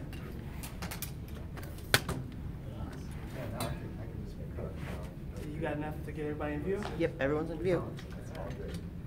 Okay, so guys, we're gonna try to keep it no yes or no's, so try to that way the responses are more fluent, so we don't just cut them short on the question.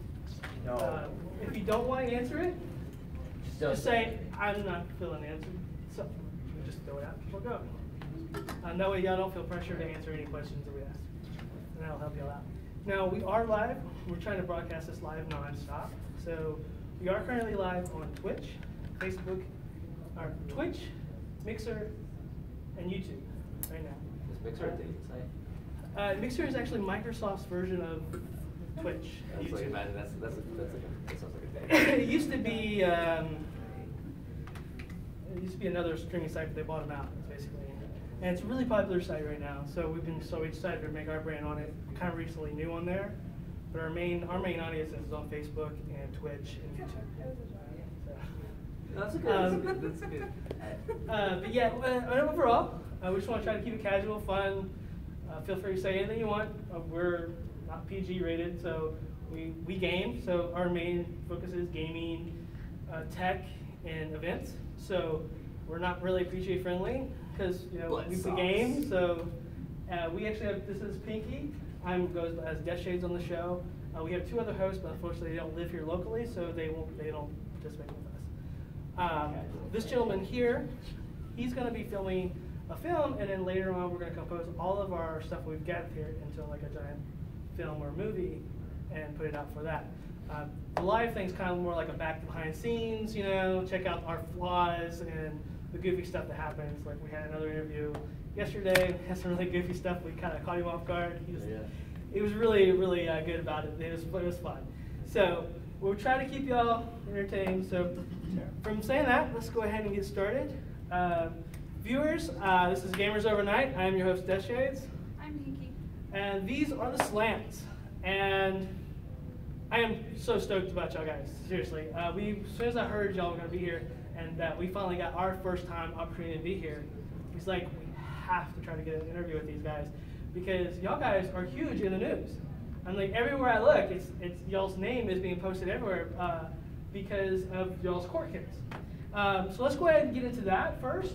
That way, just get into who generally what y'all about, your band's name. So y'all you had to go to court for it. Why did y'all have to go to court? Well, we filed an application to register our band's trademark like 8 years ago. The trademark office said no. They said slants is disparaging for persons of Asian descent. Of course, we disagreed with that. The only bit of evidence that the trademark office had was UrbanDictionary.com, which is a wiki joke website. Anybody can post on it. Anyone can post on it, anyone can say anything they want, and that was pretty much all they had. We fought back using community letters from Asian American leaders, social justice organizations, dictionary experts, national surveys, and a whole bunch more, and they said that's not good enough. We got this website, these 2 anonymous posts on the internet said it was offensive, so all that. And from my understanding, y'all are all Asian band, and I mean, y'all are y'all's names, and y'all are names, of course. So yeah. So should be kind of common sense there, right? It's been nuts, and so we kept appealing and appealing. Finally went to the federal circuit, and we won there. 9 out of 12 federal court judges said that our name is not disparaging, and that what the trademark office was doing was unconstitutional. Trademark office decided to defy federal court orders and sued us and took us to the Supreme Court. That's why y'all had to go that high up. We went in January, and then the decision dropped about a month ago, and turns out the Supreme Court agreed with us unanimously, 8-0, that the trademark office is doing, using this old bit of law, that it was unconstitutional. So it was a big win for our name, big win for free speech, and a big win for people who are trying to fight for the right to choose their own identities for their own communities. That's fantastic. I'm glad y'all find. To me, that's like even though it's it's a name, it's still to me it's freedom of speech, and that's whatever you want to call yourself. I totally agree with what you should call yourself. Even if other people don't agree with it, that's their prerogative. That's their part of the freedom part.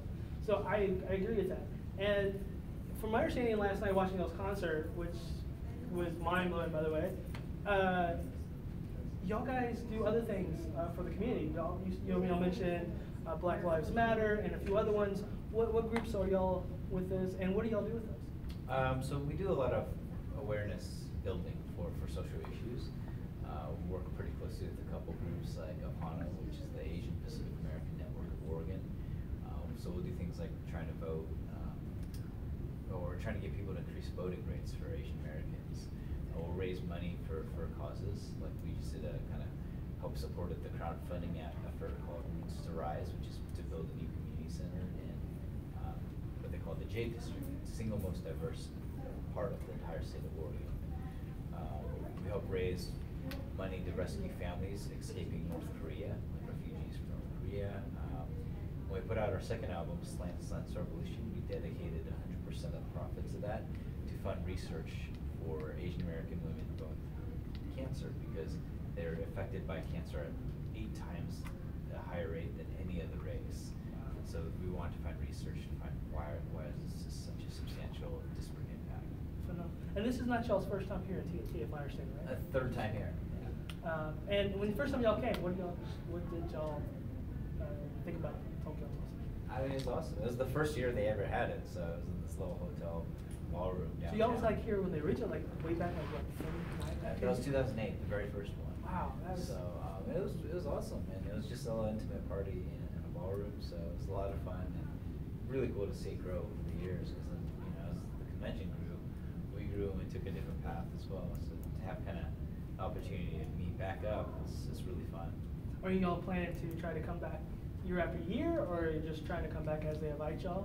I mean, yeah, I think we try not to play the same event every year, so we try and shake it up a bit. But we'll be back on the road on tour, so playing clubs in town. So for people in the area, if they want to come check us out, like yeah, you also definitely like kind of make it a tradition to come here because a lot of if this is what made y'all originally was here and kind of grew in, it would be phenomenal. Because a lot of people that we've talked to, they said that they've seen y'all before and they said that they look forward to seeing y'all every year. Sure. So we was like, we have Tokyo and Tulsa. We're got the VIM press pass, and they actually they said they're gonna use our footage for some of the things we do for next year. And we told them it's like, well, we asked them these questions, are y'all gonna take into consideration? So this is your opportunity to say, hey Tokyo, send us back, and I'm like, You want to come back? I wouldn't mind tomorrow. coming back. You want to come back next week? Just every a little year. less, away from the extracurricular activities. No, more of the extracurricular. So our first time here, this time, best time. It's amazing. It's a good con. People are all really nice, and like you said, the extracurriculars. This is our first time here, and like I said, one thing we've had is everybody's so friendly. We haven't experienced any really rude people or anything like we've had in the past with other people, other areas. And everybody here is real friendly. And we even came this morning, there's a little girl outside offering free donuts. So we're like, okay. she had like 3 boxes of donuts. And she had free. She's like, they're really free, and there's nothing wrong with their promise. She's out there giving people free because a lot of people come here and they're kind of tight on cash. So she's helping them out, trying to give them some food. And he's like, that's really nice. And y'all guys, like I said, y'all's awareness thing is really big because y'all guys y'all give back to y'all's communities, and that's phenomenal because that's one of the things y'all are famous for. When we looked up y'all guys to get some background, that's one of the things that popped up like instantly, other than the court thing, of course. But that popped up that y'all give back quite a bit, and apparently y'all are really famous for that because it's rare for bands to give back so early in their careers of being stardom going up. So that being said, are y'all planning to do any other awarenesses or any other things with what y'all are doing now? I mean, what are y'all plans for the future for any of that? I mean, I think for us, our values are kind of a part of our art. And it's been like that since day one because we can't do this without community support. And we don't like trying to do things where we forget about the people who support us. So if there's any way we can help others out, that's what we do. And as people who kind of grew up and have experienced either more extreme versions of racism or discrimination, or we've seen our family and friends go through these experiences, we realize that if we have an opportunity to say something about something that we see is wrong in our society, we'll go ahead and do it. If we see that there's a way to help fix it, or if we can be a part of that, we're gonna go ahead and jump in. It's just who we are. Well, I as speaking for me, I can't speak for all of our audiences, but from what I've gathered, they appreciate what y'all are doing. And some of them, from my understanding, I didn't know this until actually yesterday morning, but some of the viewers on our Facebook page is actually from y'all's area. Oh. And they were saying that y'all do phenomenal work in that area, so they tell us to tell y'all thanks for the hard work. So I told them I would. And the things y'all do is great, and y'all's music is phenomenal. But where did y'all come up with y'all's inspiration for y'all's music? I mean, the inspiration really came from like the 80s music. So for a lot of us, like growing up as first or second generation immigrants, there's a big wave in the late 70s or the 80s. So for most of us, like listening to 80s synth pop music is like a special soundtrack that goes back to a certain time period. Like, oh, this is what it felt like being a part of America, growing up here. So it's something really special, especially for people kind of in our age range. That and there's just something kind of classic about synth pop, like great keyboards, that in. So. And I noticed I watched quite a few of your videos getting prepared for the interviews with y'all. And a lot of y'all's videos, it seems like y'all trying to portray the message very well and visual. Is that something y'all ever struggled with, or ever do struggle with, to try to get y'all's message definitely known? Yeah, I think it's always just a struggle for artists to make sure what they're trying to say comes across. So, but I think it's also fun. It's an opportunity to be creative about it. This is fantastic videos. I really love it. Thank you. Like our last few videos, Joe did most of the directing, editing, producing, writing around those.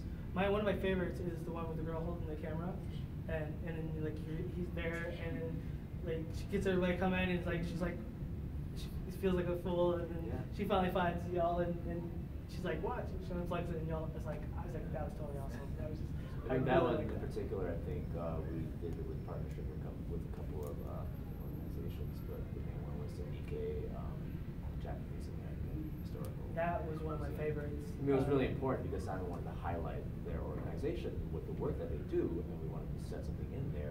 And the video itself is almost like metaphorical about sort of realizing your culture, your own background.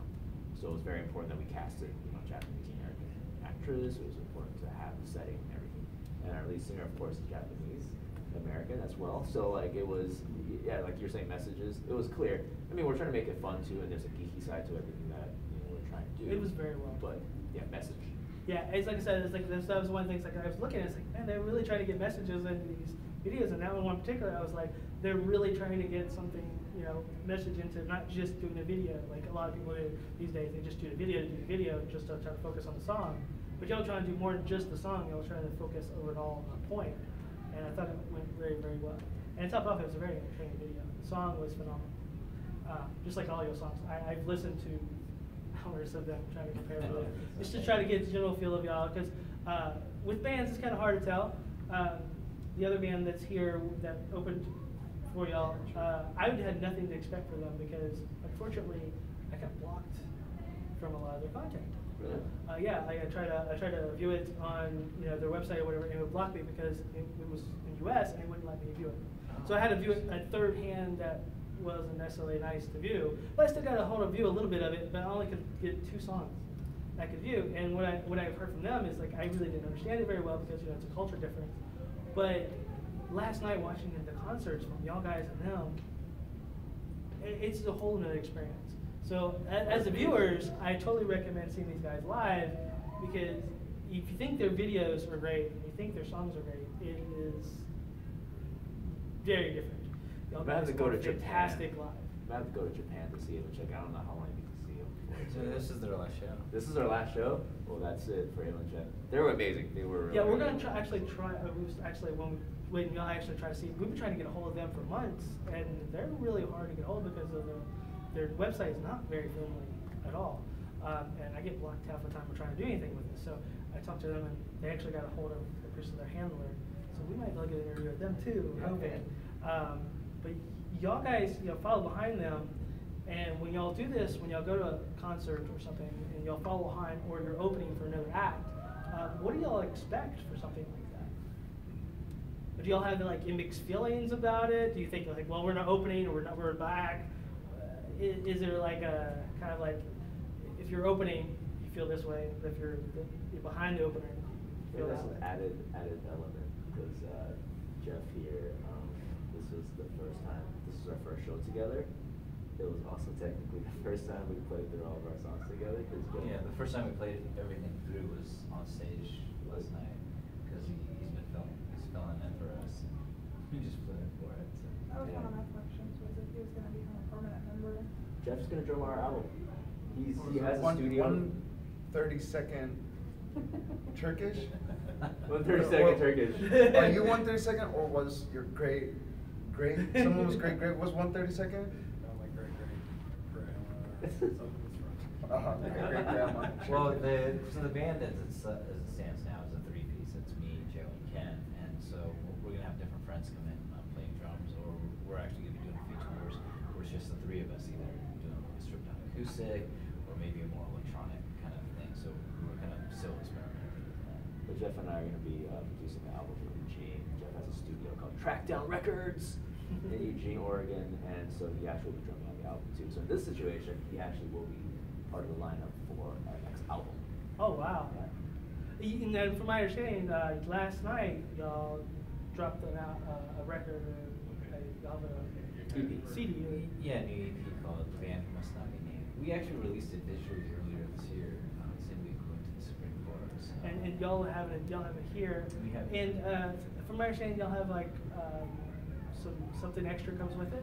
It's just like there's a Japanese legend of holding 1,000 crayons. If you do that, your wish will be granted by the gods. And so we actually have instructions in there, and we ask people to follow the crayons with us, take pictures, put hashtag the band who must not be named, and then we would collect those pictures and use them for future artwork for maybe our next album or something else.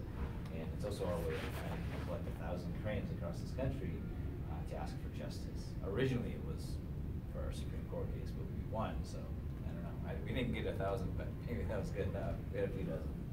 You were probably making at least one post.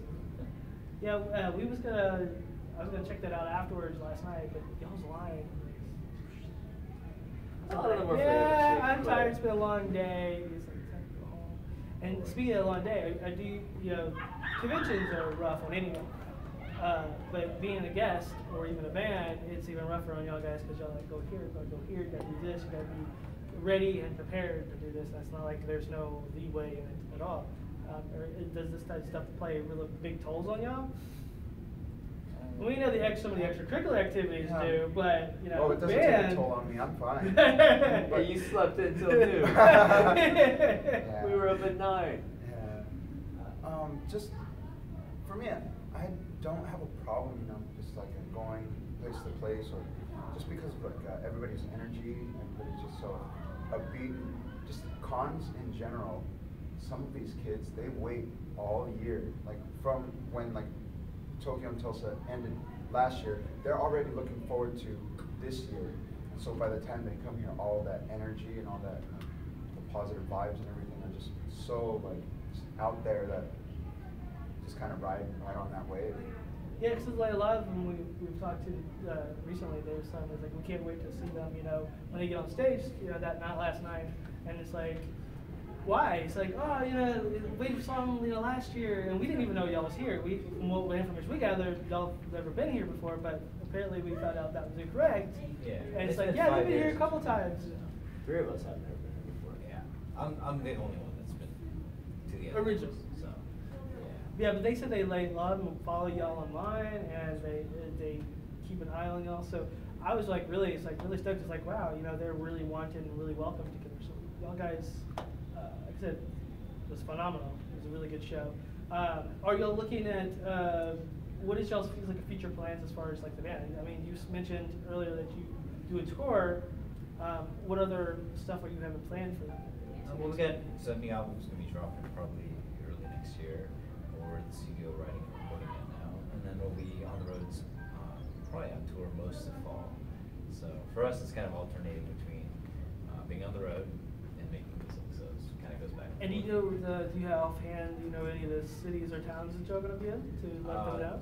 So like this fall, we're going to be up and down the West Coast, so Seattle, Portland, Eugene, San Francisco, LA, San Diego, and we jet across the country. So a whole bunch of stuff in between, like Phoenix, a bunch of stuff in Texas, Tennessee, North Carolina, DC, New York, a bunch of stuff in Chicago. So I mean, we're going to be in probably about 25 different states.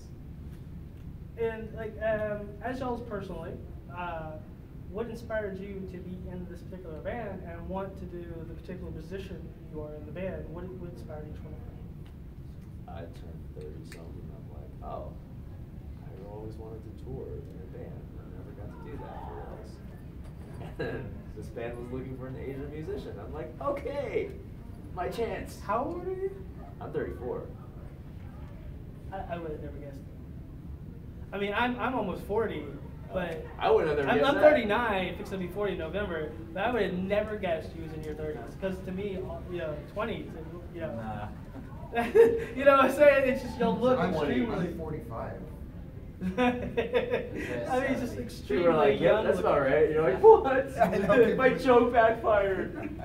And your energy is pepped, and you just would never expect it. He has the most energy, surprisingly, and he is the So what got you just to decide you just wanted to go into it? I've always wanted to play music. I've never actually played live. I usually just recorded. Jeff and I are actually in a band about 10 years ago that played shows, and we tried to record an album that took forever, and we rehearsed all this time, but never really got out to really truly tour. But music was really important. Like we all played music forever. He ended up building a studio. I ended up just writing songs for the last 10 years. So you've known him prior? Yeah, prior to the band. But what it was just kept the music going. Like I always, whenever I got a chance, I would go and jam with folks who were playing music. But when I turned 30, like I was saying, I had this moment where I was like, either I can settle down and have a kid, or maybe I should try the music career, because at some point you just can't. Like I know that at some point it's over, the dream is done. But for me, I was like, I still can do it, maybe. And at that moment, serendipity, decided I was looking for a musician, native musician. So got in touch, and eventually, I think within a year or two, I was in the band. And your particular part in the band? Oh, I play guitar. And what got you into that? First, Oh, no, it was not even girls. It was one girl I was trying to impress. So I was trying to impress somebody, so I just had to learn guitar because.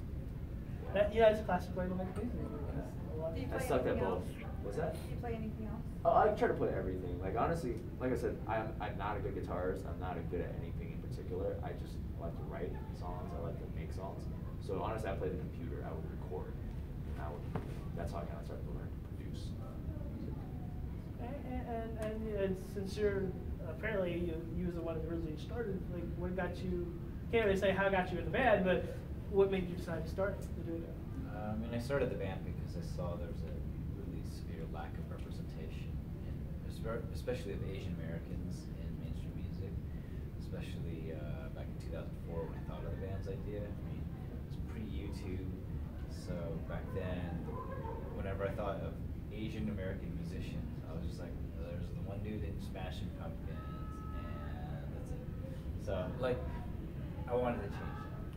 I knew something needed to change that. When you have over 17 million Asian Americans who've been here since the 1700s, that we should be a part of mainstream culture. Right. So that's what kind of inspired me to start the Slants. I started the bass at age 10, so 26 years ago. It was because of watched Guns N' Roses, Duff McKagan playing bass. And I was like, so the influence got you into it. Yeah, I mean, I started taking lessons for ukulele or something like that, because I told my parents I wanted guitar lessons when I was 5 or 6. I took lessons. They gave me a ukulele. They're like, little. This is your guitar. And I was like, there's less strings here than a bass. Than the guitar. But when I turned 10, I was like, you know what? Guns N' Roses rocks. Duff's awesome. 4 strings. I've been playing 4 strings on this little thing. Why not? So that's kind of how that happened. And the newest member. What made you want to join an Asian American band? Besides that, I had another question on that. Do you feel like you're an eyeball now? No. They make you feel welcome. Yeah, of course. And so, what got you into their group? Like Joe said, recording their latest album in the studio, and it being available and being asked to do it. So what got you into drums? Just in middle school, just deciding with a group of friends to start a band and pick the drums. It wasn't the girls, right? The two most is the band is everybody loves a singer, everybody loves the guitar and bass players, but when it comes to the drums, you got this type of girls that just. I don't know, it's just something inside. I don't know about drums and stuck with it.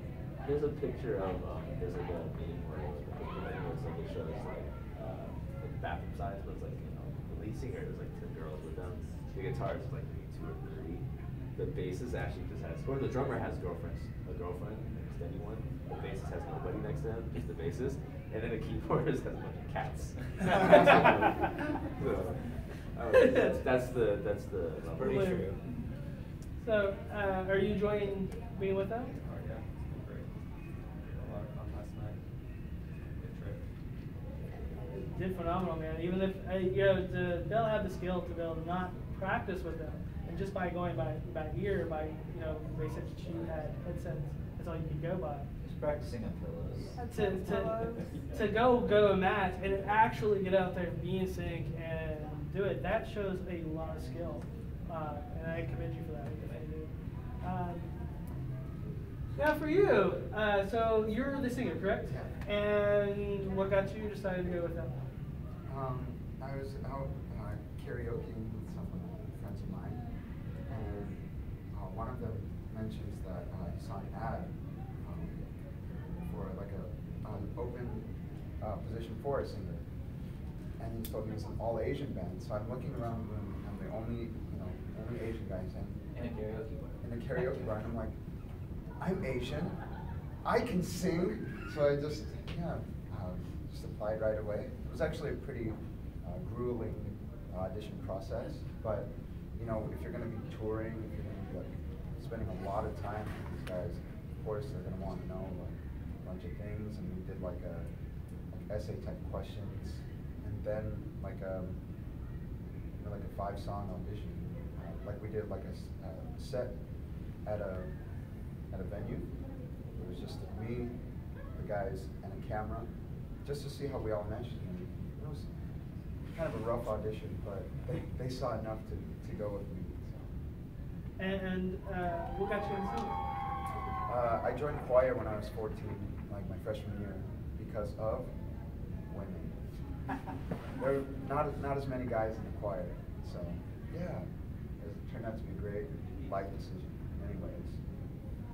And so you were the one originally did the thing for him, right? What gave you to pick him over anybody else? We just really like his energy. He's been along with it. Just saw a lot of potential. For me, I wanted to go in a little more pop direction too, not necessarily like a hard rock punk style. And I saw that there's definitely a lot of potential to make it happen. See, I was born in the 70s, and I pretty much grew up in the 80s for most of the majority of my life. And that music is more towards my liking than any other. But I like all music. I listen to literally anything that sounds good. I don't even care if I can't understand it. As long as it sounds pleasing, I'm good with it.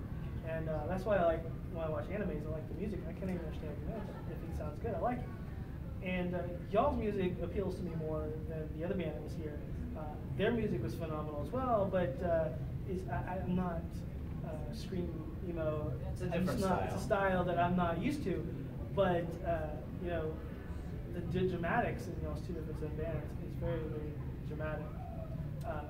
But I'm more towards y'all's style, and it's phenomenal work y'all done. And y'all dedicated a song last night from an older 80s band that y'all done. Older than y'all saying, if you know the song lyrics, go ahead. And what did y'all inspire for that particular song?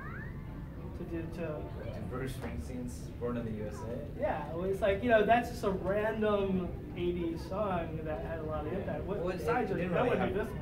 I mean, it's nothing really to do with our music style, but a friend of ours had been suggesting we play the song for a while, and I was like, I don't know if we'll pull it off. It seems kind of cheesy for us to do it, but just seeing what was happening in the country and just seeing what was happening with our music, I thought we can give it a shot. So we started playing it, rehearsing with it, messing around with it. We decided we're doing this Facebook Live thing for the ACLU at the end of our tour. So let's go ahead and just play it on there and talk about, because the song is about protesting wanting to be in a war, right, and just fighting for your rights. So that protest, the ability to protest, is American. And for us, we had been engaged in this almost decade-long battle, trademark office, protesting the actual law passed by Congress in the 1940s. We're like, that action of us protesting it is just as American.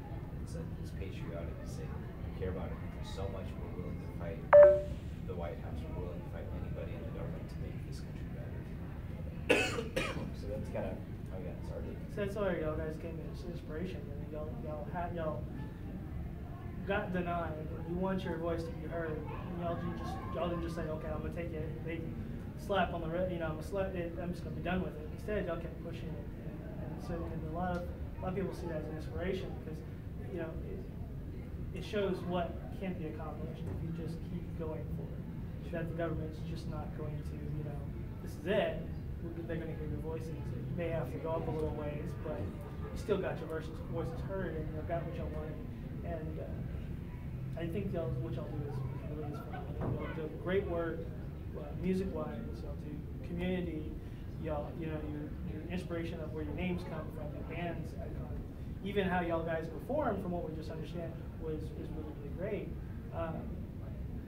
Do y'all have any inspirations from any other bands that y'all either heard in the past or correct?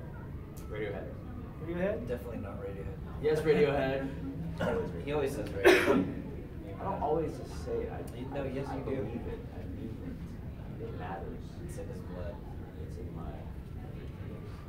Well, they're one of the good groups out there, up there. So at least pick one of the ones that's like with bottom, like the lost. And what about you?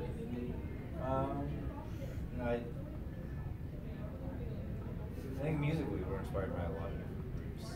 As far as like how bands can portray themselves and act.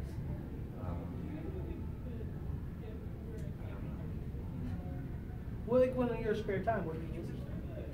Listen to a lot of Elvis Costello. Listen to Marlins. Lately, we've been listening to Churches, which is a great pop group. So it just kind of depends. I mean, I like anything and everything. Okay. And you? Yeah, I have a big taste for music. A little bit of everything. Yeah. Nothing sticks out though.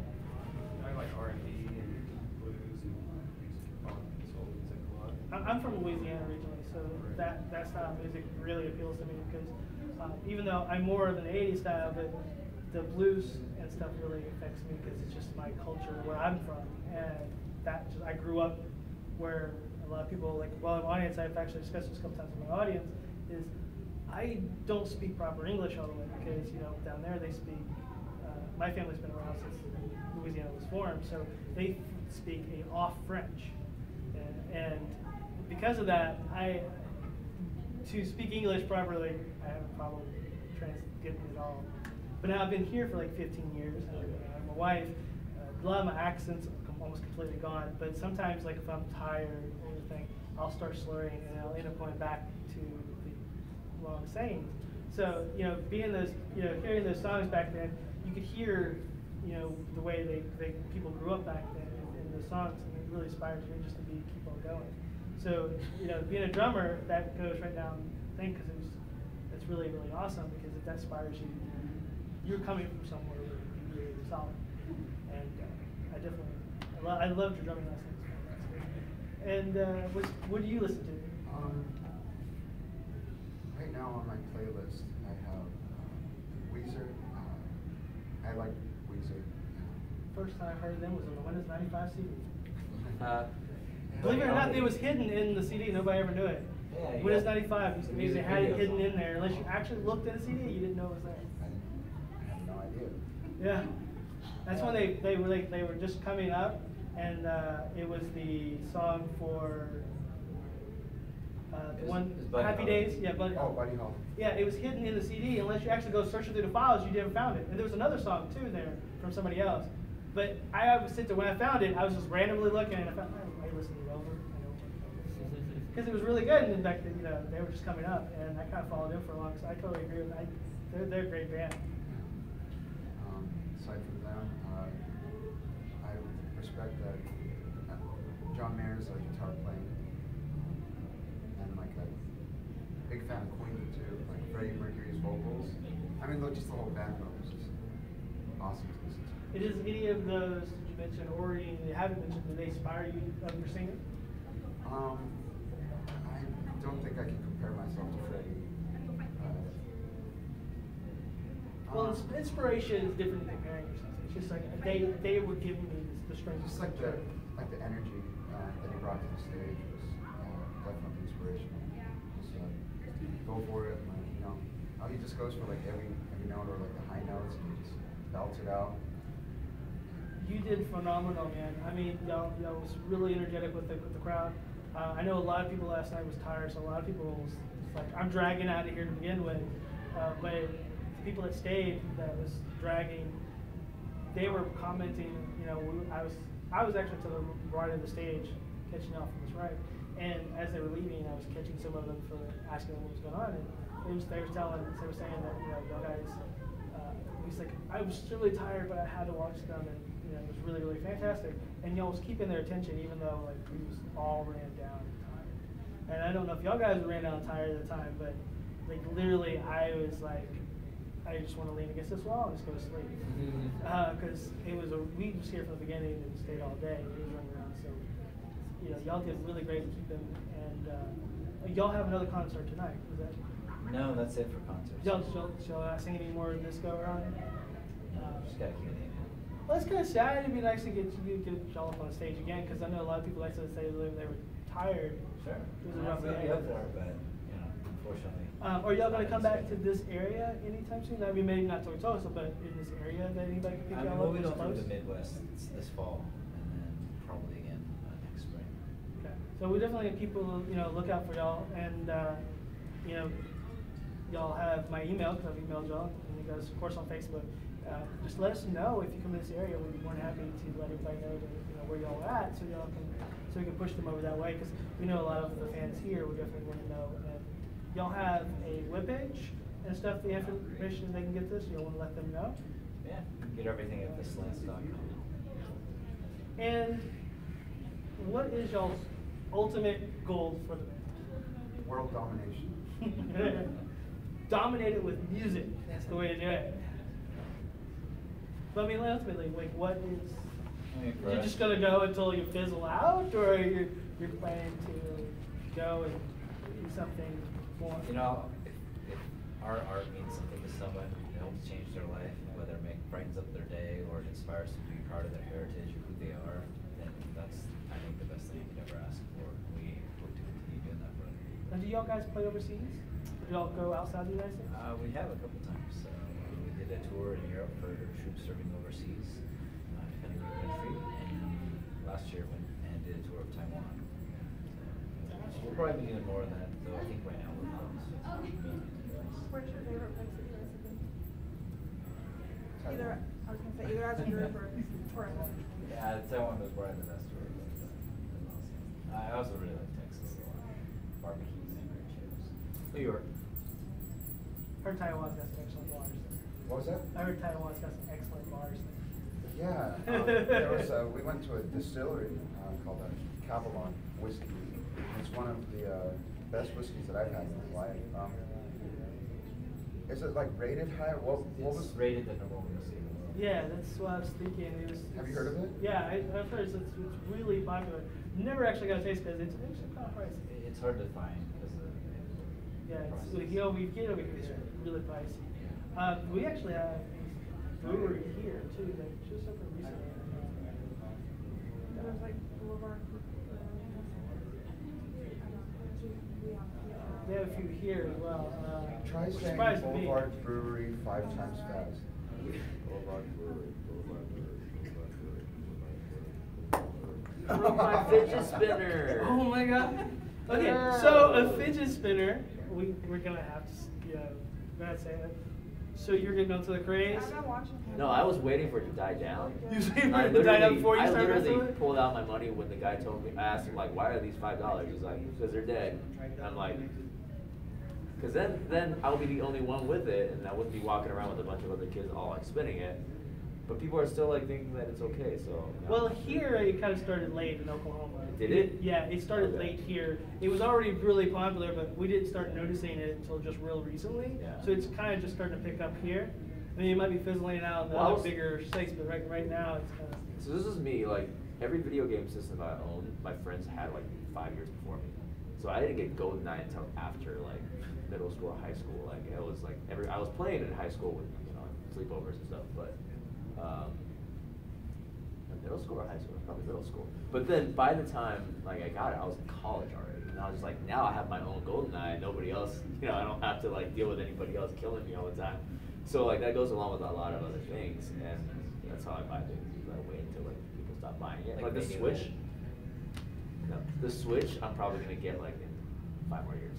Well, it's good for when it comes to technology to wait until it's got all the bugs out of it. Because they're games. It's like just toys or whatever else. It's like it's still the same thing. It's not even like. Do you guys all play video games too? Or? I play still the 360. Some I'm actually playing like Black Ops 2 right now. I'm just like zombies. I think I gave Joe my Wii and all my games. Yeah, and I couldn't figure out how to plug it to. I don't have a TV, so I couldn't figure out how to plug it into anything, so it's just sitting in the box. Now, do you like? I mean, you know, your practice schedules, and you got tours, and you got albums you're trying to. So do y'all don't have a lot of free time when it comes to stuff like that? Really good. Like, you play that NBA game on your phone all the time. I was on. Yeah, I do. Actually, but so I don't actually work outside of doing either music or film. So like I have a lot of free time outside of just if I'm not doing a project, I'm usually just kind of sitting around. So like I would, fidget. And that's what I think my time. Do you ever do VR? I haven't. Again, I'm gonna do it when it's not cool anymore. Well, there's a place if you guys have time. Yeah, I mean, I know you guys are really busy, but I remember it's free roam. Oh, is that the one with the going to the pictures? But then, we were looking at it and we felt that it's not really. It's called Extreme Racing and Entertainment, and they have the one of 8 in the world virtual rooms, and you get the full untethered headset, gear, guns, and you have free reign in the room. It's an open room with bridges. It's like this, but about 3 times over. Right, but then you basically see the walls when you're walking around. Well, actually, what you see inside is like a construction of a building and stuff. But it's mainly you're in like an elevator shaft area, and things are trying to come at you from different directions. You're trying to fit. You can even get up on top, even though it's a flat surface. It makes you feel like you're actually up on a 2nd floor in some areas. So like we'd be on 1 floor, but where you get and you get up on the interview, what you see, you start thinking now you're on a 2nd floor, but actually you're still on the 1st floor. And we actually got to experience that firsthand. We actually got to do this over there because before they launched, so we got to do it firsthand, and it's a totally different experience than to do something at home. The freedom, the movement, and it'll make your heart pump because it is very, very fast paced. One they have there is for zombies. It's a zombie apocalypse. Oh, nice. It's like Call of Duty's. The zombies trying to come through the windows. That's exactly how it is. You have obstacles they're trying to come over, and you're trying to repair the obstacles, and they're trying to come over through them. And they have big fat zombies with big old heads, and you try to kill them, and they're not. If you don't work together, somebody's gonna die. So how long are the games? They're 15 to 30 minutes, and it runs. What was it? $50. But y'all should definitely go check it out and tell them the Game Warriors Overnight sent y'all to come over there and check it out. Because I'm telling you, they will set y'all up really good. It is phenomenal. And if you like, they have like the fastest race cars. If you like fast things, and I mean fast, their race cars are Euro cars. They don't even call them go-karts. They call them Euro racing cars. And they do it for a reason. When you first get there, they put this mask on you, and they put the helmet on, and then you get in this car. And when you get into it, we did just 1 round. There's people that do rounds in it like all over and over and over. We did 1 round, and my arms were like shut off. No, because it was like you're trying to hold it because there's so much power in these cars. When you're going around a curve, it's. Wait, what's the situation next? It's it's turn. Oh, okay, so you're not like trying to race against other people. No, you're racing against other people. There's like massive amount of cars you can race with. It's like you would if you went to like any car store. So what happens when you crash? Crash. Just ram into the thing. You can if you don't control it right, but it's very unlikely because of the way the cars are designed. But more likely that what you're going to do is you're going to spin out of control because like I kept having to throttle down because the way the count is designed is if you just hold the gas and go on, you're going to end up in a wall. Yeah. Because they have so much power, and you're trying to go around the corner, you're going to just go. So if you don't slow down, or if you don't, catch the curve just right on the inside lane, it will put you into the wall.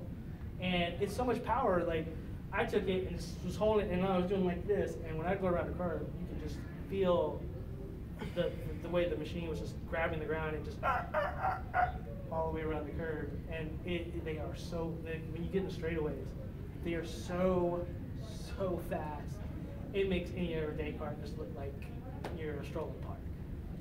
I mean, they're incredible, and they have other stuff there too. I mean, they have like virtual gaming rigs in there where you shoot like clays and others like golfing and all kinds of stuff there. But we got to experience the go-karts and the VR that day, and both of them was phenomenal. So if you don't want something that gets you excited, get your heart pumping, I tell you what, the race car. The thing was the race car thing though. You get this black mask that goes on, and then you have the helmet goes on, and you feel like you're kind of smothered. And until they get you going, you kind of feel that way. But once you get going, the wind. It's like motorcycling. Yeah, that wind gets into you, man. You can breathe, then it's no big deal. So I'm sitting here, got my visor a little bit up, and I'm like doing the mask like this, trying to breathe until we got, until they got us out on the track part of it. And I was like, I just feel like I'm smothering. And she couldn't even make it to the car. She's like, I can't do it. I feel like I'm choking because it's so constricting. And then I sat down and I was like, but it's like you have to do it because these cars are so powerful. You just have to make sure you're safe. I want to do it, but I think it's something that probably do on tour. So at the con, we have to be here all day. So I can actually for somebody to be at the booth all day, so make sure we're always there. Right. Connect. So it's usually at the con, it's kind of hard to do that kind of fun thing. But on tour, I think we can totally do that. You can always go and do it like when y'all are done here and before y'all split town. You can always just stop in and ask them, or ask them if they do a private session.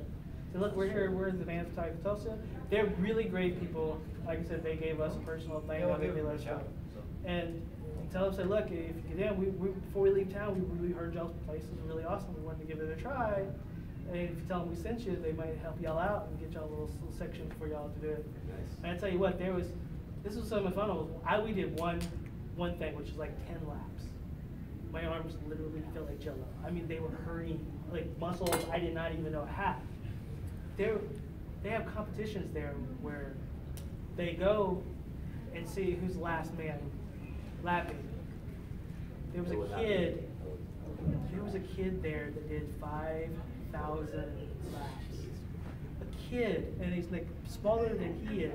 And I'm like, how in the world is that kid's arms not like this? Because them carts are so Probably got it. He's just like, oh, he's just happy to look at this. There's no power steering. Because they can't do power steering with the power of the car because you would hit the wall instantly. But if you gun it to start off, you will squall a tire all the way through. And they don't care about the squall lines. I was kind of feared because every time it squalled, I was like, I'm going to get in trouble. So, but yeah, they said, let us scream. Let's go around this curve. So it's definitely a really expensive. And that VR one, if you like any kind of gaming, it's the ultimate when it comes to gaming. And it would definitely, if you've ever tried VR, any kind of VR, that would definitely be something to try because then you'd be like, okay, no, I'm not going to wait any longer. I think I'm actually going to probably try to grab something. Because we actually haven't got one of our VR sets yet. It's just because the pricing is a little high for us. So that's why we're just waiting for the industry to kind of trickle down with the pricing. Yeah, it may not ever though. If it actually proceeds, It will. It may not. It'll always get cheaper. So we haven't rolled back to our booth. Oh yeah, man, we're keeping y'all long enough. Sorry. Appreciate the interview, guys, and hopefully, y'all come back next year, and we'll see y'all then. Yeah, we'll be on the road. Cool. We'll give y'all. Appreciate this. Give these people. Thank you so much. Fidget spinner. It happens a lot. I think You're gonna really break it. Hotel shuttle leaves in 10 think minutes. you can. Seriously. Wait, 10 minutes before the top of the hour, you have to open the front desk now. So if you need to be at an airport before, then go by or call the desk. Okay. They have Uber. They have Uber here too. Lots of Uber drivers actually. Yeah, we've taken it a couple times. Let's hope And actually, Uber's pretty cheap over this way, surprisingly. Thanks. Yeah, thank you. Thank you. Congratulations again, guys. Appreciate it. What time is it anyway? It doesn't. Was it right now working, or was it just kind of simmering a bar? We need to go test it. I don't think it was raining a bar. Yeah, we need to go test it. Oh, it's fine. It was catching. Okay. 131. Okay. You know that, so we can see where it's 3:30. They're doing admin chicks are doing Q&A or something. I can't pronounce it. Thank you.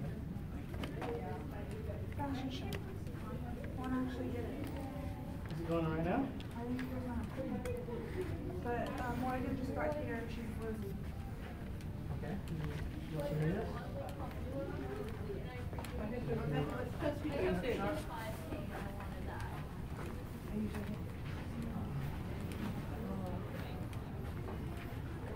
Maddie, I need you to help me.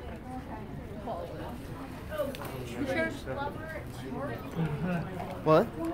40,000 feathers on a stick. Yeah. Well, one never want to see the The second one is actually still pretty good. It's Whoa. I'm going to look at the schedule, but I'm pretty sure it's 3. But I really want to get. Remember, 3:30.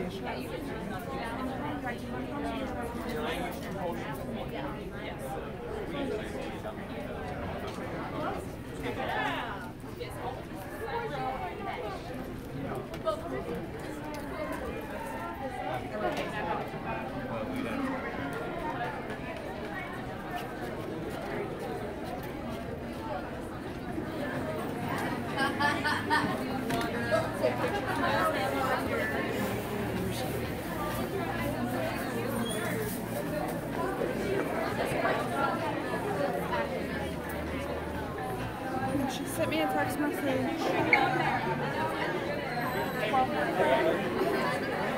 that she was headed up now. She may have just gotten here.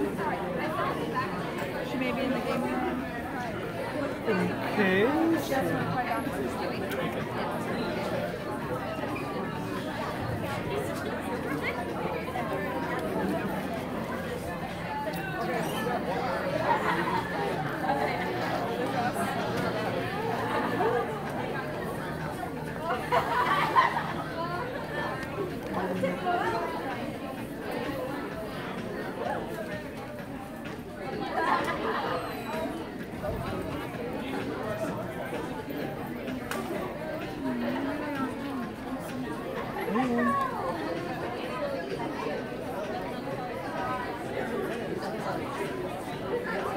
You talking about your baby's thing?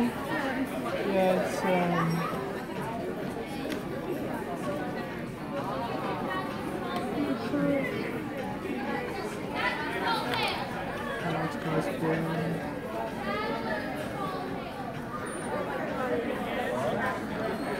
Anyway, let's go ahead and back to B. Back to panel. Microsoft's doing it. We're going to say hi to them since they give us such great support on our channel.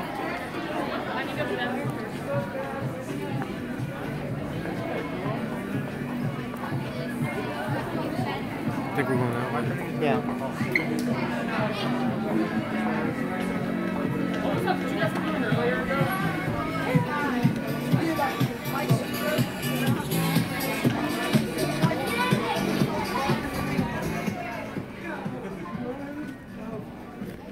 That would be hilarious. Burr. Who's the girl that does the drawing or something at Microsoft? Show me your memes. See the girl on the front, far left? Yes. She is an everyday at the Woodlands Hill Mall. And she does drawings of people for them. She is a phenomenal artist too. Hey. Hmm? Huh?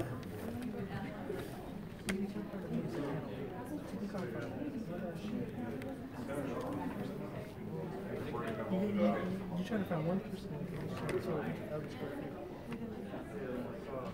and you can't text me to tell you where you're at, so.